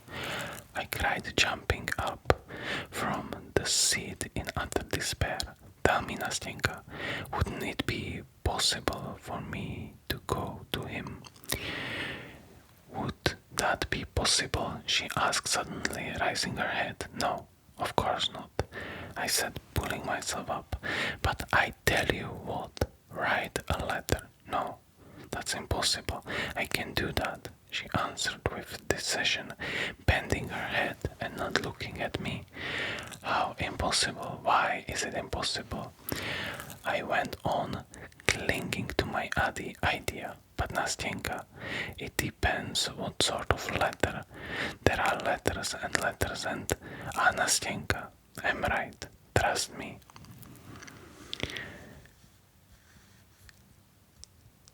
Trust to me. I will not give you bad advice.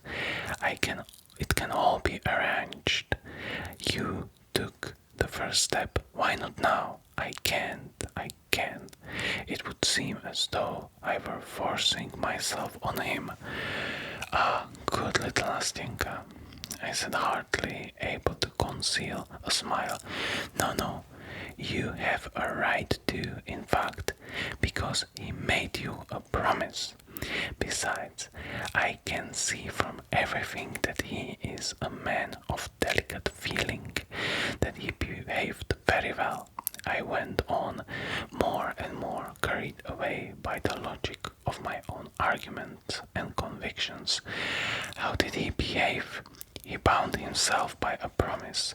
He said that if he married at all, he would marry no one but you.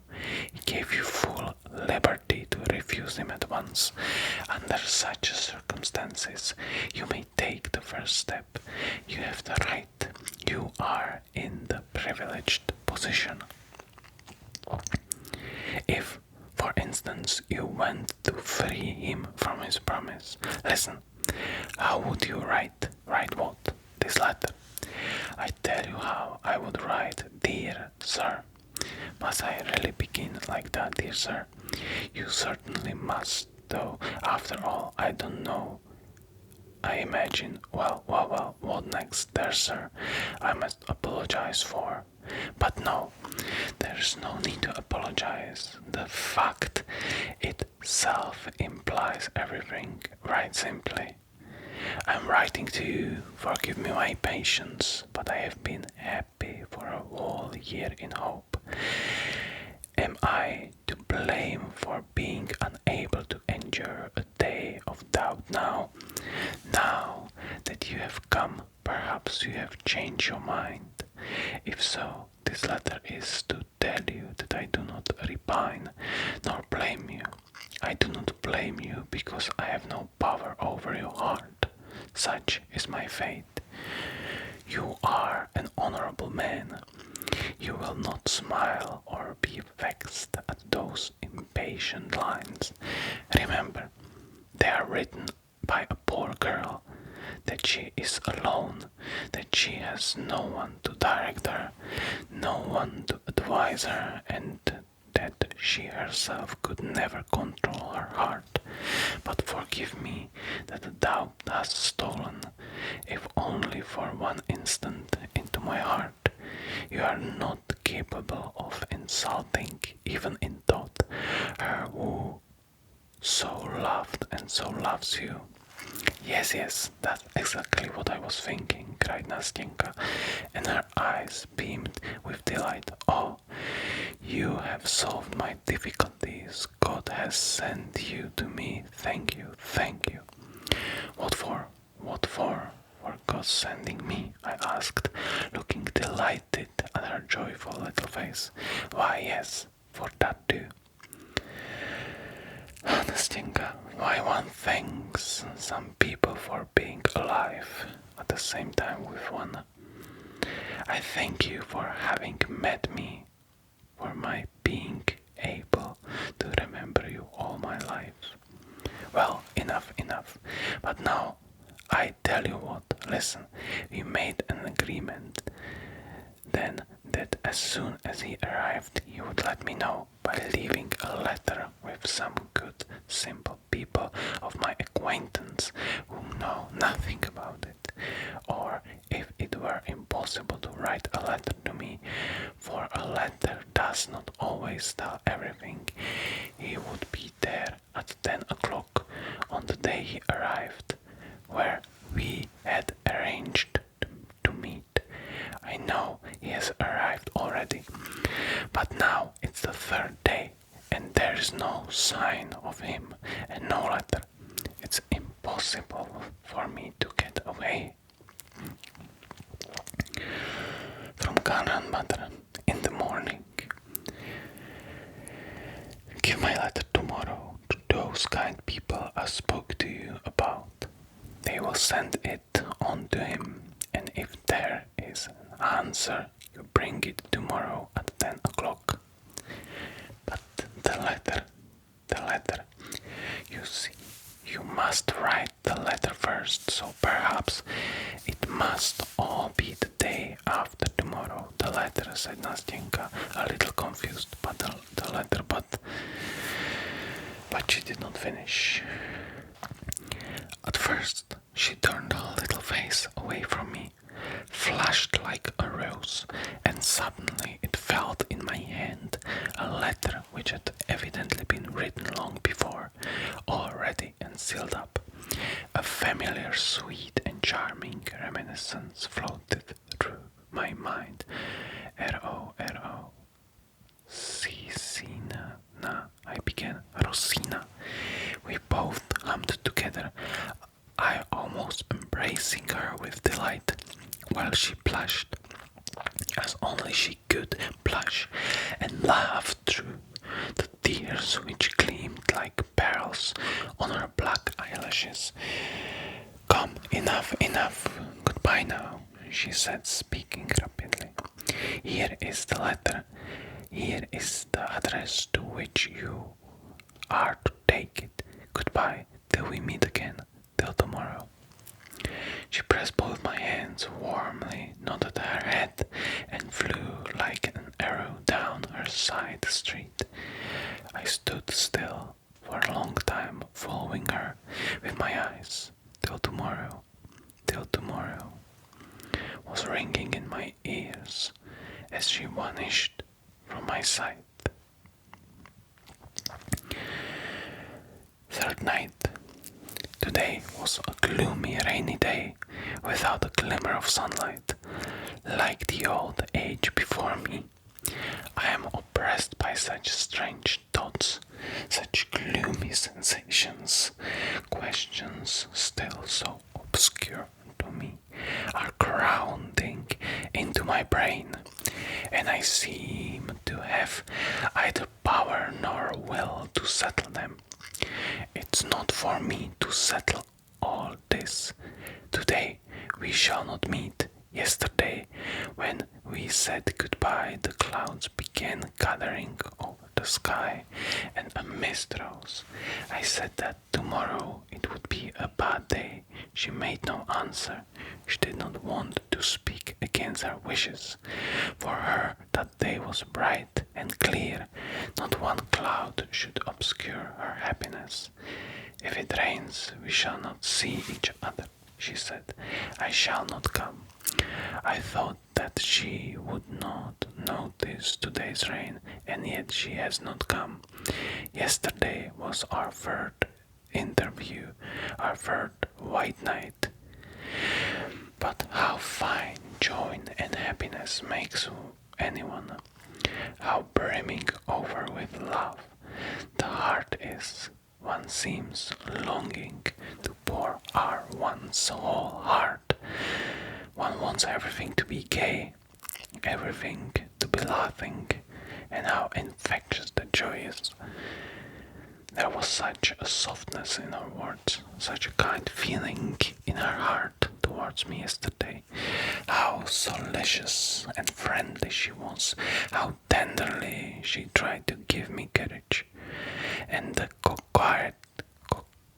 quietry of happiness, while I took it all for the genuine thing. I thought that but my God, how could I have thought it?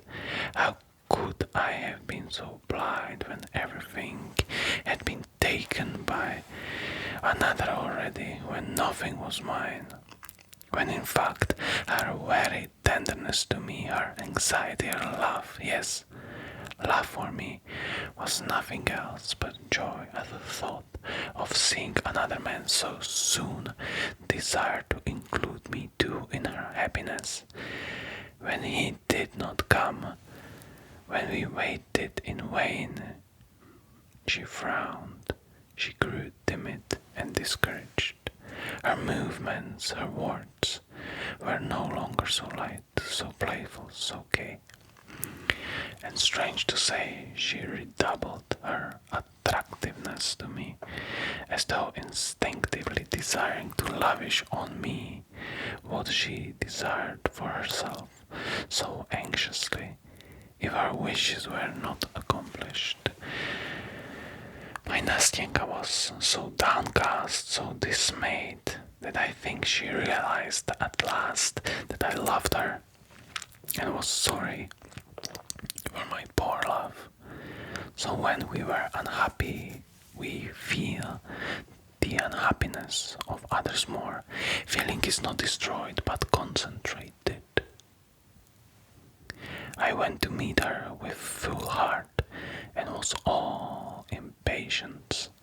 I had no presentiment that I should feel as I do now, that it would not all end happily. She was beaming with pleasure. She was expecting an answer. The answer was himself. He was to come, to run at her call. She arrived a whole hour before I did. At first, she giggled at everything, laughed at every word I said. I began talking, but relapsed into silence. "Do you know why I'm so glad?" she said. "So glad to look at you. Why I like you so much today." "Well," I asked, and my heart began troubling. "I like you because you have not fallen in love with me. You know that some men in your place would have been pestering and worrying me, would have been sighing and miserable, while you are so nice." Then she wrung my hand so hard that I almost cried out. She laughed. "Goodness, what a friend you are," she began gravely a minute later. "God sent you to me. What would have happened to me if you had not been with me now? How disinterested you are, how truly you care for me. When I am married, we will be great friends. More than brother and sister, I shall care almost as I do for him." I felt horribly sad at that moment, yet something like laughter was stirring in my soul. "You are very much upset," I said. "You are frightened. You think he won't come." "Oh dear," she answered. "If I were less happy, I believe I should cry at your lack of faith and your reproaches. However, you have made me think and have given me a lot to think about, but I shall think later, and now I will own that you are right. Yes, I am somehow not myself. I am all suspense and feel everything, as it were, too lightly. But hush, that's enough about feelings." At that moment we heard footsteps, and in the darkness we saw a figure coming towards us. We both started. She almost cried out. I dropped her hand and made a movement as though to walk away. But we were mistaken. It was not he. "What are you afraid of? Why did you let go of my hand?" she said, giving it to me again. "Come, what is it? We will meet him together. I want him to see how fond we are of each other." "How fond we are of each other," I cried. "Oh, Nastyenka, Nastyenka," I thought, "how much you have taught me in that saying. Such fondness at certain moments makes the heart cold and and the soul heavy. Your hand is cold, mine burns like fire. How blind you are, Nastenka. Oh, how unbearable a happy person is sometimes. But I couldn't be angry with you. At last my heart was too full. Listen, Nastenka, I cried. Do you know how it has been with me all day? Why, how? Tell me quickly, why have you said nothing all this time? To begin with, Nastenka, when I had carried out all your commissions, given the letter, gone to see your good friends, then I went home and went to bed. Is that all? She interrupted, laughing. Yes, almost all, unanswered, restraining myself, for foolish tears were already starting into my eyes. I woke up an hour before our appointment, and yet, as it were, I had not been asleep. I don't know what happened to me. I came to tell you all about it, feeling as though time were standing still, feeling as though one sensation, one feeling must remain with me from that time forever, feeling as though 1 minute must go on for all eternity, and as though all life had come to a standstill for me. When I woke up, it seemed as though some musical motive long familiar, heard somewhere in the past, forgotten and voluptuously sweet, had come back to me now. It seemed to me that it had been clamoring at my heart all my life, and only now. Oh my goodness, Nastenka interrupted. What does all that mean? I don't understand a word. Nastenka, I wanted somehow to convey to you that strange impression. I began in plaintive voice, in which they still lay hid a hope, though a very faint one. Leave off, hush, she said, and in one instant she sly puss had guessed. Suddenly she became extraordinarily talkative, gay, mischievous.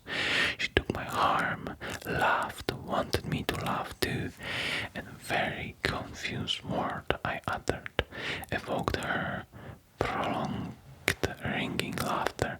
I began to feel angry. She had suddenly begun flirting. Do you know, she began, I feel a little vexed that you are not in love with me. There's no understanding human nature, but all the same, Mr. Unapproachable, you cannot blame me for being so simple. I'll tell you everything, whether foolish thought comes into my head. Listen, that's 11, I believe, I said as the slow chime of bell rang out from a distant tower. She suddenly stopped, left off laughing, and began to count. Yes, it's 11, she said, at last in a timid, uncertain voice. I regretted at once that I had frightened her, making her count the strokes, and I cursed myself for my spiteful impulse. I felt sorry for her, and did not know how to atone for what I had done. I began comforting her, seeking for reasons for his not coming, advancing various arguments, proofs. No one could have been easier to deceive than she was at that moment, and indeed anyone at such a moment listens gladly to any consolation, whatever it may be, and is overjoyed if a shadow of excuse can be found.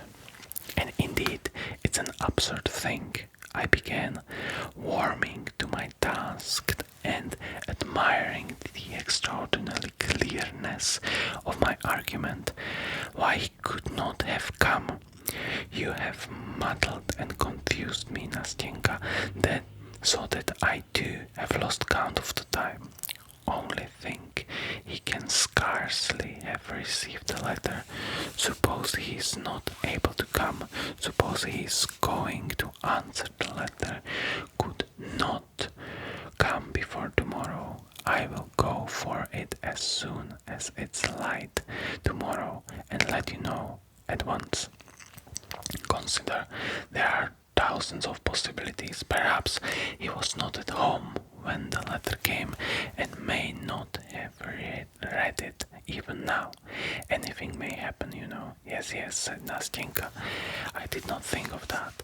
Of course, anything may happen.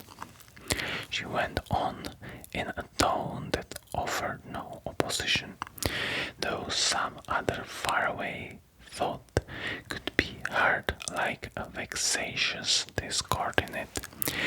I'll tell you what you must do, she said. You go as early as possible tomorrow morning, and if you get anything, let me know at once. You know where I live, don't you? And she began repeating her address to me. Then she suddenly became so tender, so solicitous with me. She seemed to listen attentively to what I told her, but when I asked her some question she was silent, was confused, and turned her head away. I looked into her eyes. She was crying. How can you? Oh, what a baby you are, what childishness. Come. She tried to smile, to calm herself, but her chin was quivering and her bosom was still heaving. I was thinking about you, she said after a minute's silence. You are so kind that I should be a stone if I did not feel it. Do you know what has occurred to me now? I was comparing you to. Why isn't he you? Why isn't he like you? He's not as good as you, though I love him more than you. I made no answer. She seemed to expect me to say something. Of course, it may be that I don't understand him fully yet. You know, I was always as if were afraid of him. He was always so grave, as it were so proud. Of course, I know it's only that he seems like that. I know there is more tenderness in his heart than in mine. I remember how he looked at me when I went in to him. Do you remember? With my bundle. But yet, I respect him too much. And doesn't that show that we are not equals? No, Nastyenka, no. I answered, it shows that you love him more than anything in the world, and far more than yourself. Yes, supposing that is so, answered Nastyenka naively. But do you know what strikes me now? Only I am not talking about him now, but speaking generally. All this came into my mind some time ago. Tell me, how is it that we can't be like brothers together? Why is it that even the best of men always seem to hide something from other people and to keep something back? Why not saying straight out what is in one's heart when one knows that one is not speaking idly? As it is, everyone seems harsher than he really is, as though all were afraid of doing injustice to their feelings by being too quick to express them. Oh, Nastyenka, what you say is true, but there are many reasons for that. I broke in suppressing my own feelings at that moment more than ever. No, she answered with deep feeling. Here you go, for instance, you are not like other people. I really don't know how to tell you what I feel, but it seems to be that you, for instance, at the present moment, it seems to me that you are sacrificing something for me," she added timidly, with a fleeting glance at me. "Forgive me for saying so. I am a simple girl, you know. I have seen very little of life, and I really sometimes don't know how to say things," she added in a voice that quivered with some hidden feeling while she tried to smile. "But I only wanted to tell you that I'm grateful, that I feel it all too. Oh, may God give you happiness for it. What you told me about your dreamer is quite untrue now. That is, I mean, it's not true of you. You are recovering. You are quite a different man from what you described. If you ever fall in love with someone, could give you happiness with her, I won't wish anything for her, for she will be happy with you. I know. I'm a woman myself, so you must believe me when I tell you so." She ceased speaking and pressed my hand warmly. I too could not speak without emotion. Some minutes passed. "Yes, it's clear he won't come tonight," she said at last, raising her head. "It's late." "He will come tomorrow," I said, in the most firm and convincing tone. "Yes," she added, with no sign of her former depression. "I see for myself now that he could not come till tomorrow. Well, goodbye, till tomorrow. If it rains, perhaps I shall not come, but the day after tomorrow I shall come. I shall come for certain. Whenever happens, be sure to be here. I want to see you. I will tell you everything." And then, when we parted, she gave me her hand and said, looking at me candidly, "We shall always be together, shan't we? Oh, Nastyenka, Nastyenka, if only you knew how lonely I am now." As soon as it struck 9 o'clock, I could not stay indoors, but put on my things and went out in spite of the weather. I was there, sitting on our seat. I went to our street, but I felt ashamed and turned back without looking at their window. When I was 2 steps from her door, I went home more depressed than I had ever been before. What a damp, dreary day. If it had been fine, I would have walked about all night. But tomorrow she will tell me everything. The letter has not come today, however, but that was to be expected. They are together by now. Fortnight. My God, how it has all ended. What it has all ended in. I arrived at 9 o'clock. She was already there. I noticed her a good way off. She was standing as she had been that first time, with her elbows on the railing, and she did not hear me coming up to her. "Nastyenka," I called to her, suppressing my agitation with an effort. She turned to me quickly. "Well," she said, "well." "Make haste." I looked at her perplexity. "Well, where is the letter? Have you borrowed the letter?" She repeated, clutching at the railing. "No, there is no letter," I said at last. "Hasn't been to you yet?" She turned fearfully pale and looked at me for a long time without moving. I had shattered her last hope. "Well, God be with him," she said at last in breaking voice. "God be with him if he leaves me like that." She dropped her eyes, then tried to look at me and could not. For several minutes she was struggling with her emotion. All at once she turned away, leaning her elbows against the railing, and burst into tears. "Oh, don't," I began, but looking at her, I had not the heart to go on.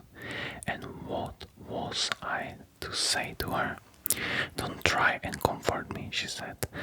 Don't talk about him. Don't tell me that he will come, that he has not cast me off so cruelly and so inhumanly as he has. What for? What for? Can there have been something in my letter, that unlucky letter? At that point, sobs stifled her voice. My heart was torn as I looked at her. Oh, how inhumanly cruel it is, she began again. And not a line, not a line. He might at least have written that he does not want me, that he rejects me, but not a line for 3 days. How easy it is for him to wound, to insult a poor, defenseless girl, whose only fault is that she loves him.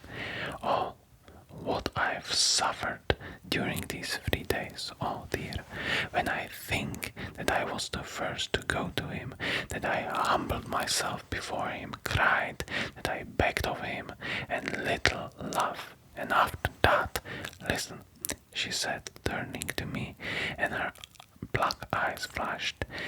It isn't so. It can't be so. It isn't natural. Either you are mistaken or perhaps he has not received the letter. Perhaps he still knows nothing about it. How could anyone, judge for yourself, tell me, for goodness sakes, explain it to me. I can understand it. How could anyone behave with such barbarous coarseness as he behaved to me? Not one word. Why? The lowest creature on earth is treated more compassionately. Perhaps he has heard something. Perhaps someone has told him something about me, she cried, turning to me inquiringly. What do you think? Listen, Nastenka, I shall go to him tomorrow in your name. Yes, I will question him about everything. I will tell him everything. Yes, yes. You write a letter. Don't say no, Nastenka. Don't say no. I will make him respect your action. He shall hear all about it. And if... No, my friend, no. She interrupted. Enough. Not another word. Not another line for me. Enough. I don't know him.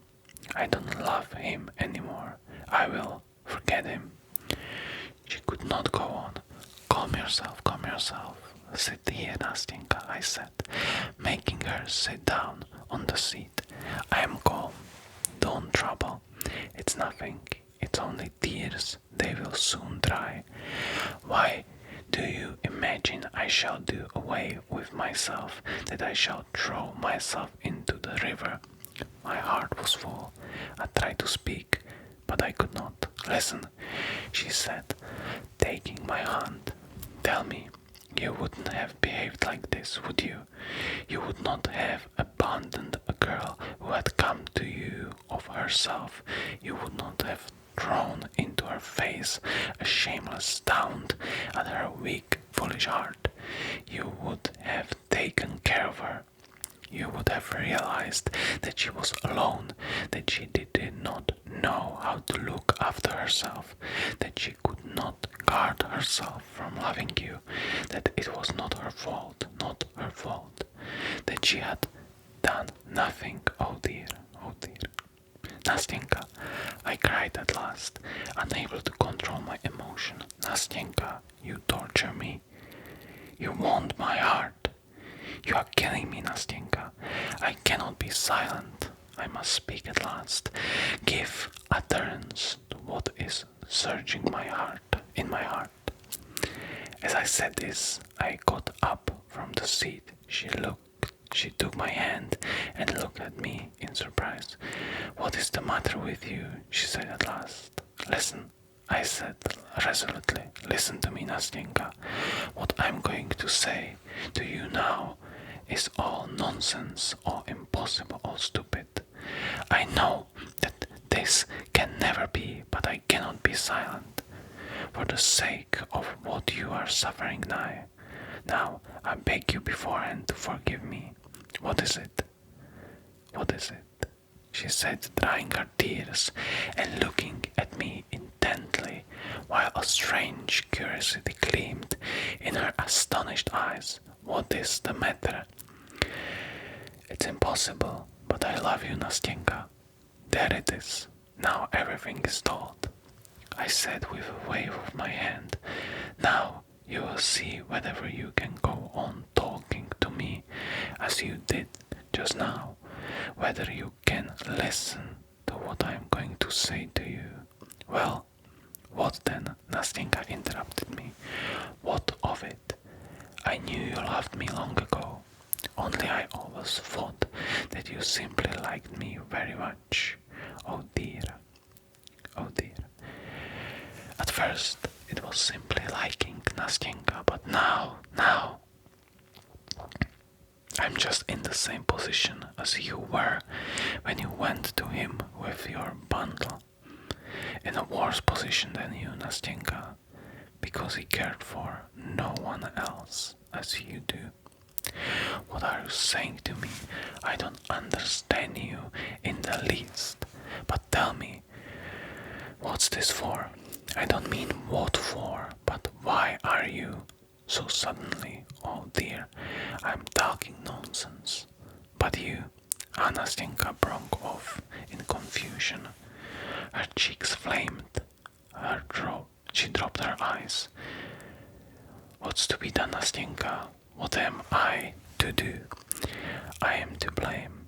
I have abused your... But no, I'm not to blame, Nastyenka. I feel that. I know that because my heart tells me I'm right. For I cannot hurt you in any way. I cannot wound you. I was your friend, but I'm still your friend. I have betrayed no trust. Here, my tears are falling, Nastyenka. Let them flow, let them flow. They don't hurt anybody. They will dry, Nastyenka. Sit down, she said, making me sit down on the seat. Oh my God. No, Nastyenka, I won't sit down. I cannot stay here any longer. You cannot see me again.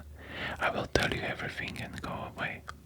I only want to say that you would never have found out that I loved you.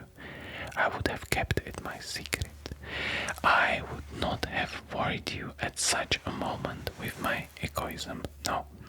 But I could not resist it now. You spoke of it yourself. It is your fault and not mine.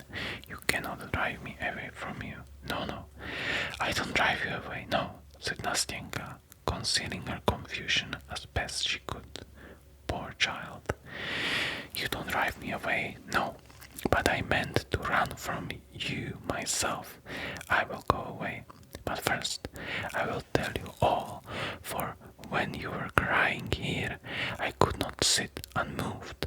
When you wept, when you were in torture at being,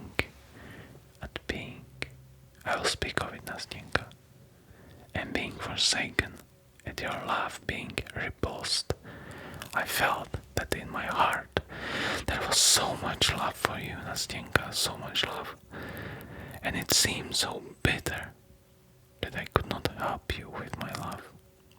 That my heart was breaking and I could not be silent. I had to speak, Nastyenka, I had to speak. Yes, tell me, talk to me, said Nastyenka, with an indescribable gesture. Perhaps you think it's strange that I talk to you like this, but speak. I will tell you afterwards. I will tell you everything. You are sorry for me, Nastyenka. You are simply sorry for me, my dear little friend. What's done can't be mended. What is said cannot be taken back. Isn't that so? Well, now you know. That's the starting point. Well, very well. Now it's all right, only listen. When you were sitting crying, I thought to myself, oh, let me tell you what I was thinking. I thought that, of course, it cannot be Nastyenka. I thought that you somehow, quite apart from me, has ceased to love him. Then I thought that yesterday and the day before yesterday, Nastenka, then I certainly would have succeeded in making you love me. You know, you said yourself, Nastenka, that you almost loved me. Well, what next? Well, that's nearly all I wanted to tell you. All that is left to say is how it would be if you loved me. Only that, nothing more. Listen, my friend, for anyway you are my friend. I am, of course, a poor, humble man of no great consequence. But that's not the point. I don't seem to be able to say what I mean, Nastenka. I'm so confused. Only I would love you so that even if you still loved him, even if you went on loving the man, I don't know, you would never feel that my love was a burden to you. You would only feel every minute that at your side was beating a grateful, grateful heart and warm heart, ready for your sake. Oh, Nastenka, what have you done to me? Don't cry. I don't want you to cry, said Nastenka, getting up quickly from the seat. Come along, get up. Come with me, don't cry, she said, drying her tears with her handkerchief. Let us go now. Maybe I will tell you something. If he has forsaken me now, if he has forgotten me, though I still love him, I do not want to deceive you, but listen, answer me. If I were to love you, for instance, that is, if I only, oh my friend, to think how I wounded you when I laughed at your love, when I praised you for not falling in love with me. Oh dear, how was it? I did not foresee this. How was it? I did not foresee this. How could I have been so stupid? But well, I've made up my mind. I will tell you. Look here, Nastenka, do you know what? I'll go away. That's what I'll do. I am simply tormenting you. Here you are remorseful for having laughed at me, and I won't have you. In addition to your sorrow, of course, it is my fault, Nastenka. But goodbye. Stay, listen to me. Can you wait? For what? How? I love him, but I shall get over it. I must get over it. I cannot fail to get over it. I am getting over it. I feel that. Who knows? Perhaps it will all end today. For I hate him. For he has been laughing at me while you have been weeping here with me. For you have not repulsed me as he has. For you love me while he has never loved me. For in fact, I love you myself. Yes, I love you. I love you as you love me. I have told you so before. Heard it yourself.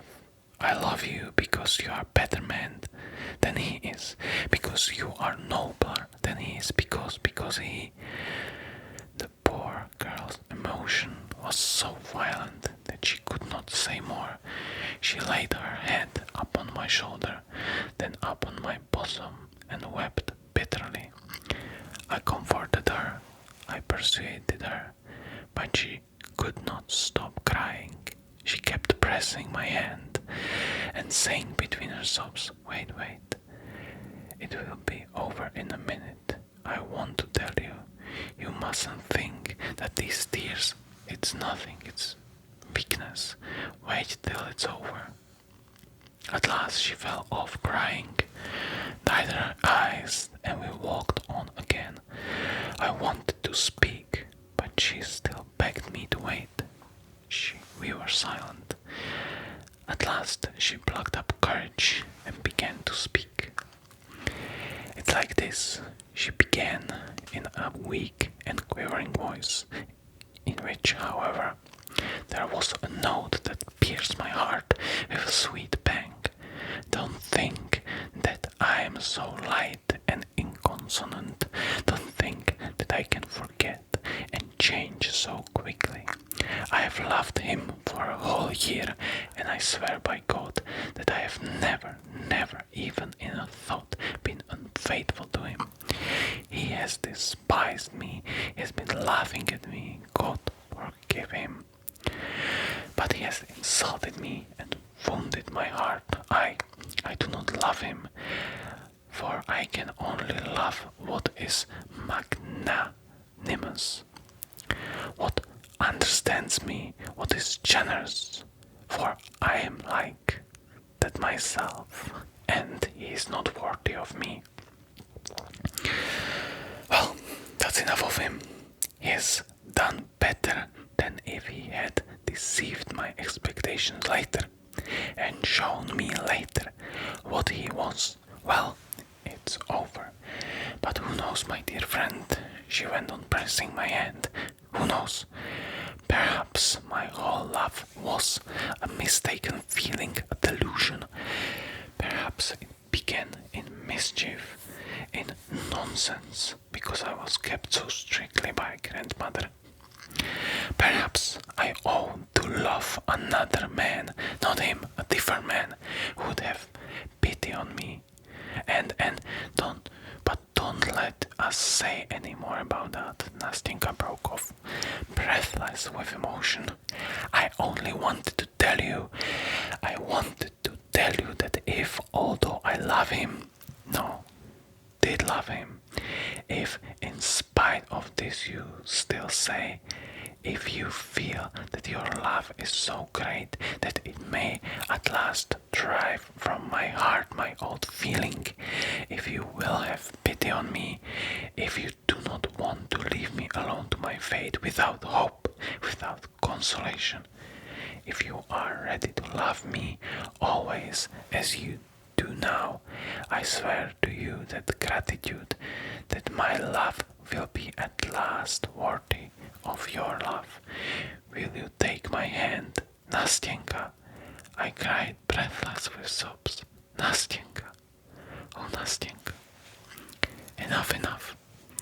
Well, now it's quite enough, she said, hardly able to control herself. Well, now all has been said, hasn't it? You are happy. I'm happy too. Now, not another word about it. Wait, spare me. Talk of something else, for God's sake. Yes, Nastinka, yes. Enough about that. Now I am happy. Yes, Nastinka, yes. Let us talk of other things. Let us make haste and talk. Yes, I am ready. And we did not know what to say. We laughed, we wept, we said thousands of things, meaningless and incoherent. At one moment we walked along the pavement, then suddenly turned back and crossed the road, then we stopped and went back again to the embankment. We were like children. I am living alone now, Nastinka, I began. But tomorrow, of course you know, Nastinka, I am poor. I have only got 1,200 rubles. But that doesn't matter. Of course not. And Granny has her pension, so she will be no burden. We must take Granny. Of course, we must take Granny. But there's Matrona. Yes, and we've got Fiokla too. Matrona is a good woman, but she has one fault. She has no imagination, Nastinka. Absolutely none. But that doesn't matter. That's all right. They can live together. Only you must move to us tomorrow. To you? How so? All right, I am ready. Yes, hire a room from us. We have a top floor, it's empty. We had an old lady lodging there, but she has gone away. And I know Granny would like to have a young man. I said to her, why a young man? And she said, oh, because I am old. Only don't you fancy, Nastinka, that I want him as a husband for you. So I guessed it was with that idea. Oh, Nastinka. And we both laughed. Come, That's enough, that's enough. But where do you live? I've forgotten. Oh, that way, near X Bridge. Baranikov's buildings. Is that big house? Yes, that big house. Oh, I know. A nice house. Only you knew you had better give it up and come to us as soon as possible. Tomorrow, Nastenka. Tomorrow I owe a little for my rent there, but that doesn't matter. I shall soon get my salary. And you know, I will perhaps give lessons. I will learn something myself and then give lessons. Capital. And I shall soon get a bonus. So by tomorrow you will be my lodger. And we will go to the barber of Seville, for they are soon going to give it again. Yes, we'll go, said Nastenka, but better see something else and not the barber of Seville. Very well, something else. Of course, that will be better. I did not think. And we talked like that.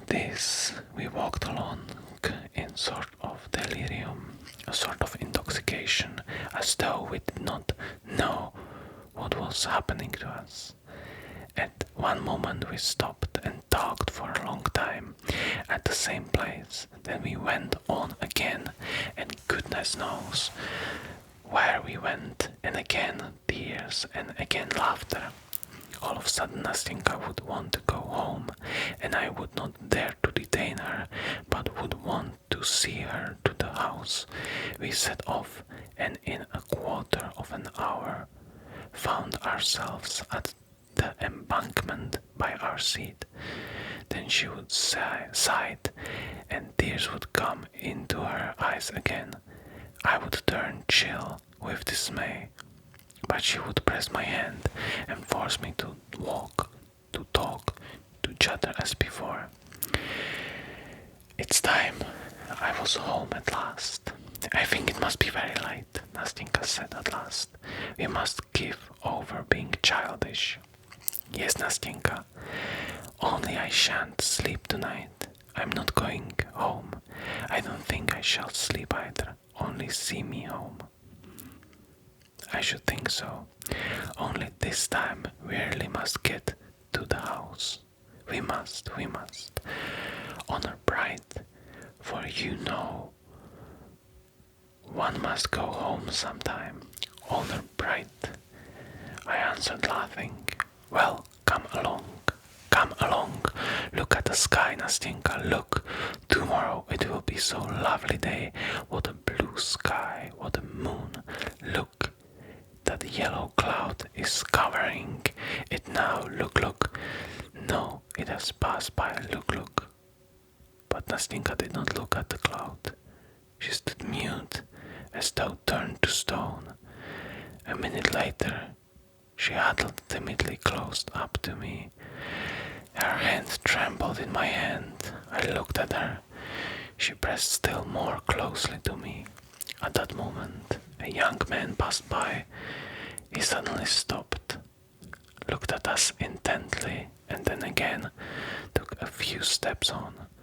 My heart began troubling. Who is it, Nastenka? I said in an undertone. It's he, she answered in a whisper, huddling up to me, still more closely, still more tremulously. I could hardly stand on my feet. Nastenka, it's you. I heard a voice behind us, and at the same moment the young man took several steps towards us. My God, how she cried out, how she started,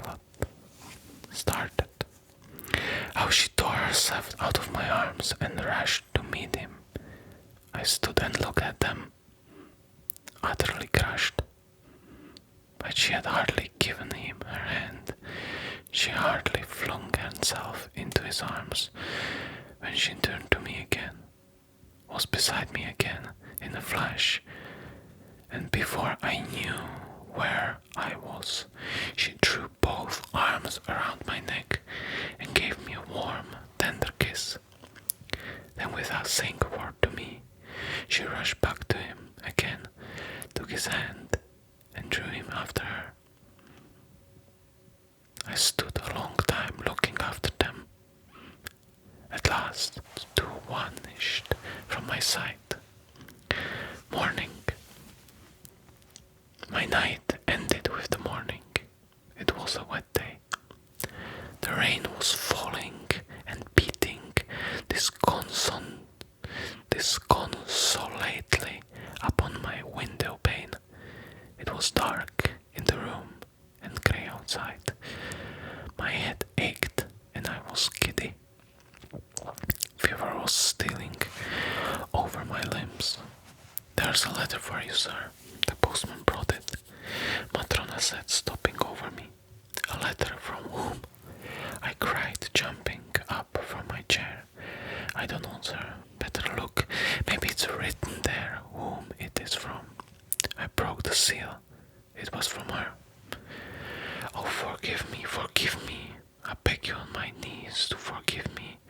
I deceived you and myself. It was a dream, a mirage.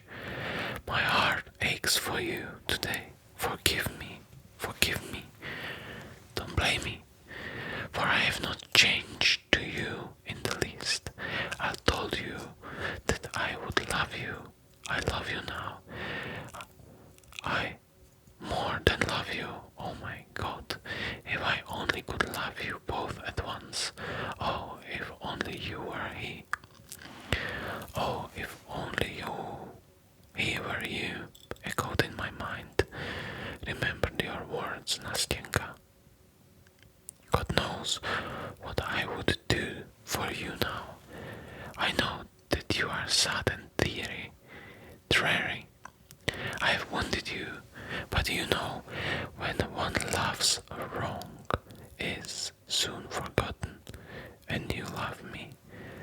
Thank you, yes, thank you for that love, for it will live in my memory like a sweet dream which lingers long after awakening.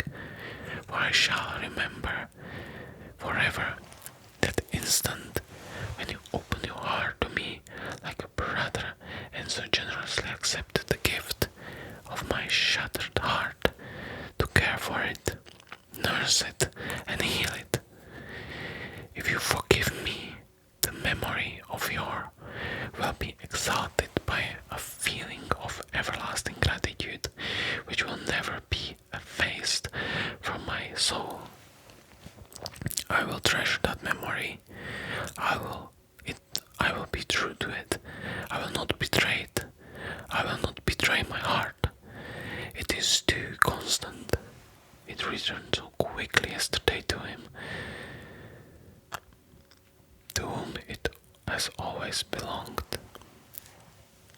We shall meet. You will come to us. You will not leave us. You will be forever a friend, a brother to me. And when you see me, you will give me your hand. Yes, you will give it to me.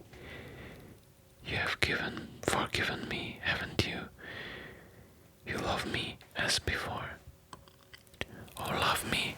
Do not forsake me, because I love you so that at this moment, because I am worthy of your love, because I will deserve it, my dear. Next week, I am to be married to him. He has come back in love. He has never forgotten me. You will not be angry at my writing about him, but I want to come and see you with him. You will like him, won't you? Forgive me. Remember, I love your Nastyenka.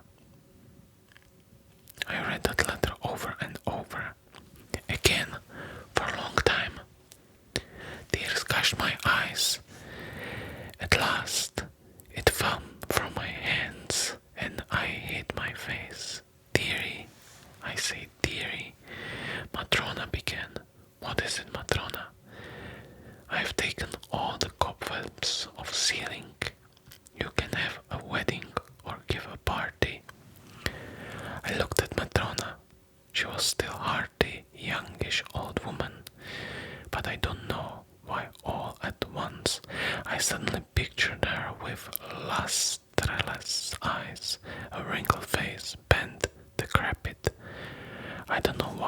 suddenly pictured my room grown old like Matrona.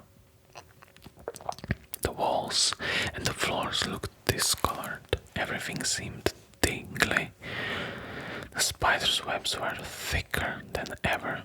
I don't know why, but when I looked out of the window, it seemed to me that the house opposite had grown old and tingly too, that the stucco on the columns was peeling off and crumbling, that the cornices were cracked and blackened, and that the walls of a vivid deep yellow were patchy.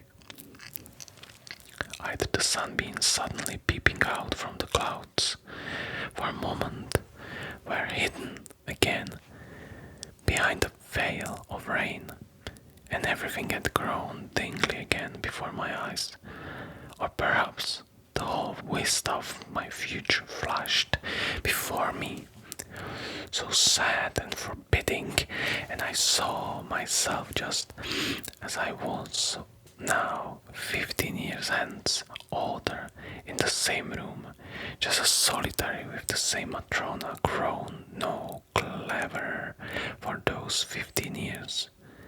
But imagine that I should bear you a grudge, Nastenka, that I should cast a dark cloud over your serene, untroubled happiness, that my bitter approaches I should cause distress to your heart, should poison it with secret remorse, and should force it to drop with anguish at the moment of bliss, that I should crush a single one of those tender blossoms which you have twined in your dark tresses when you go with him to the altar.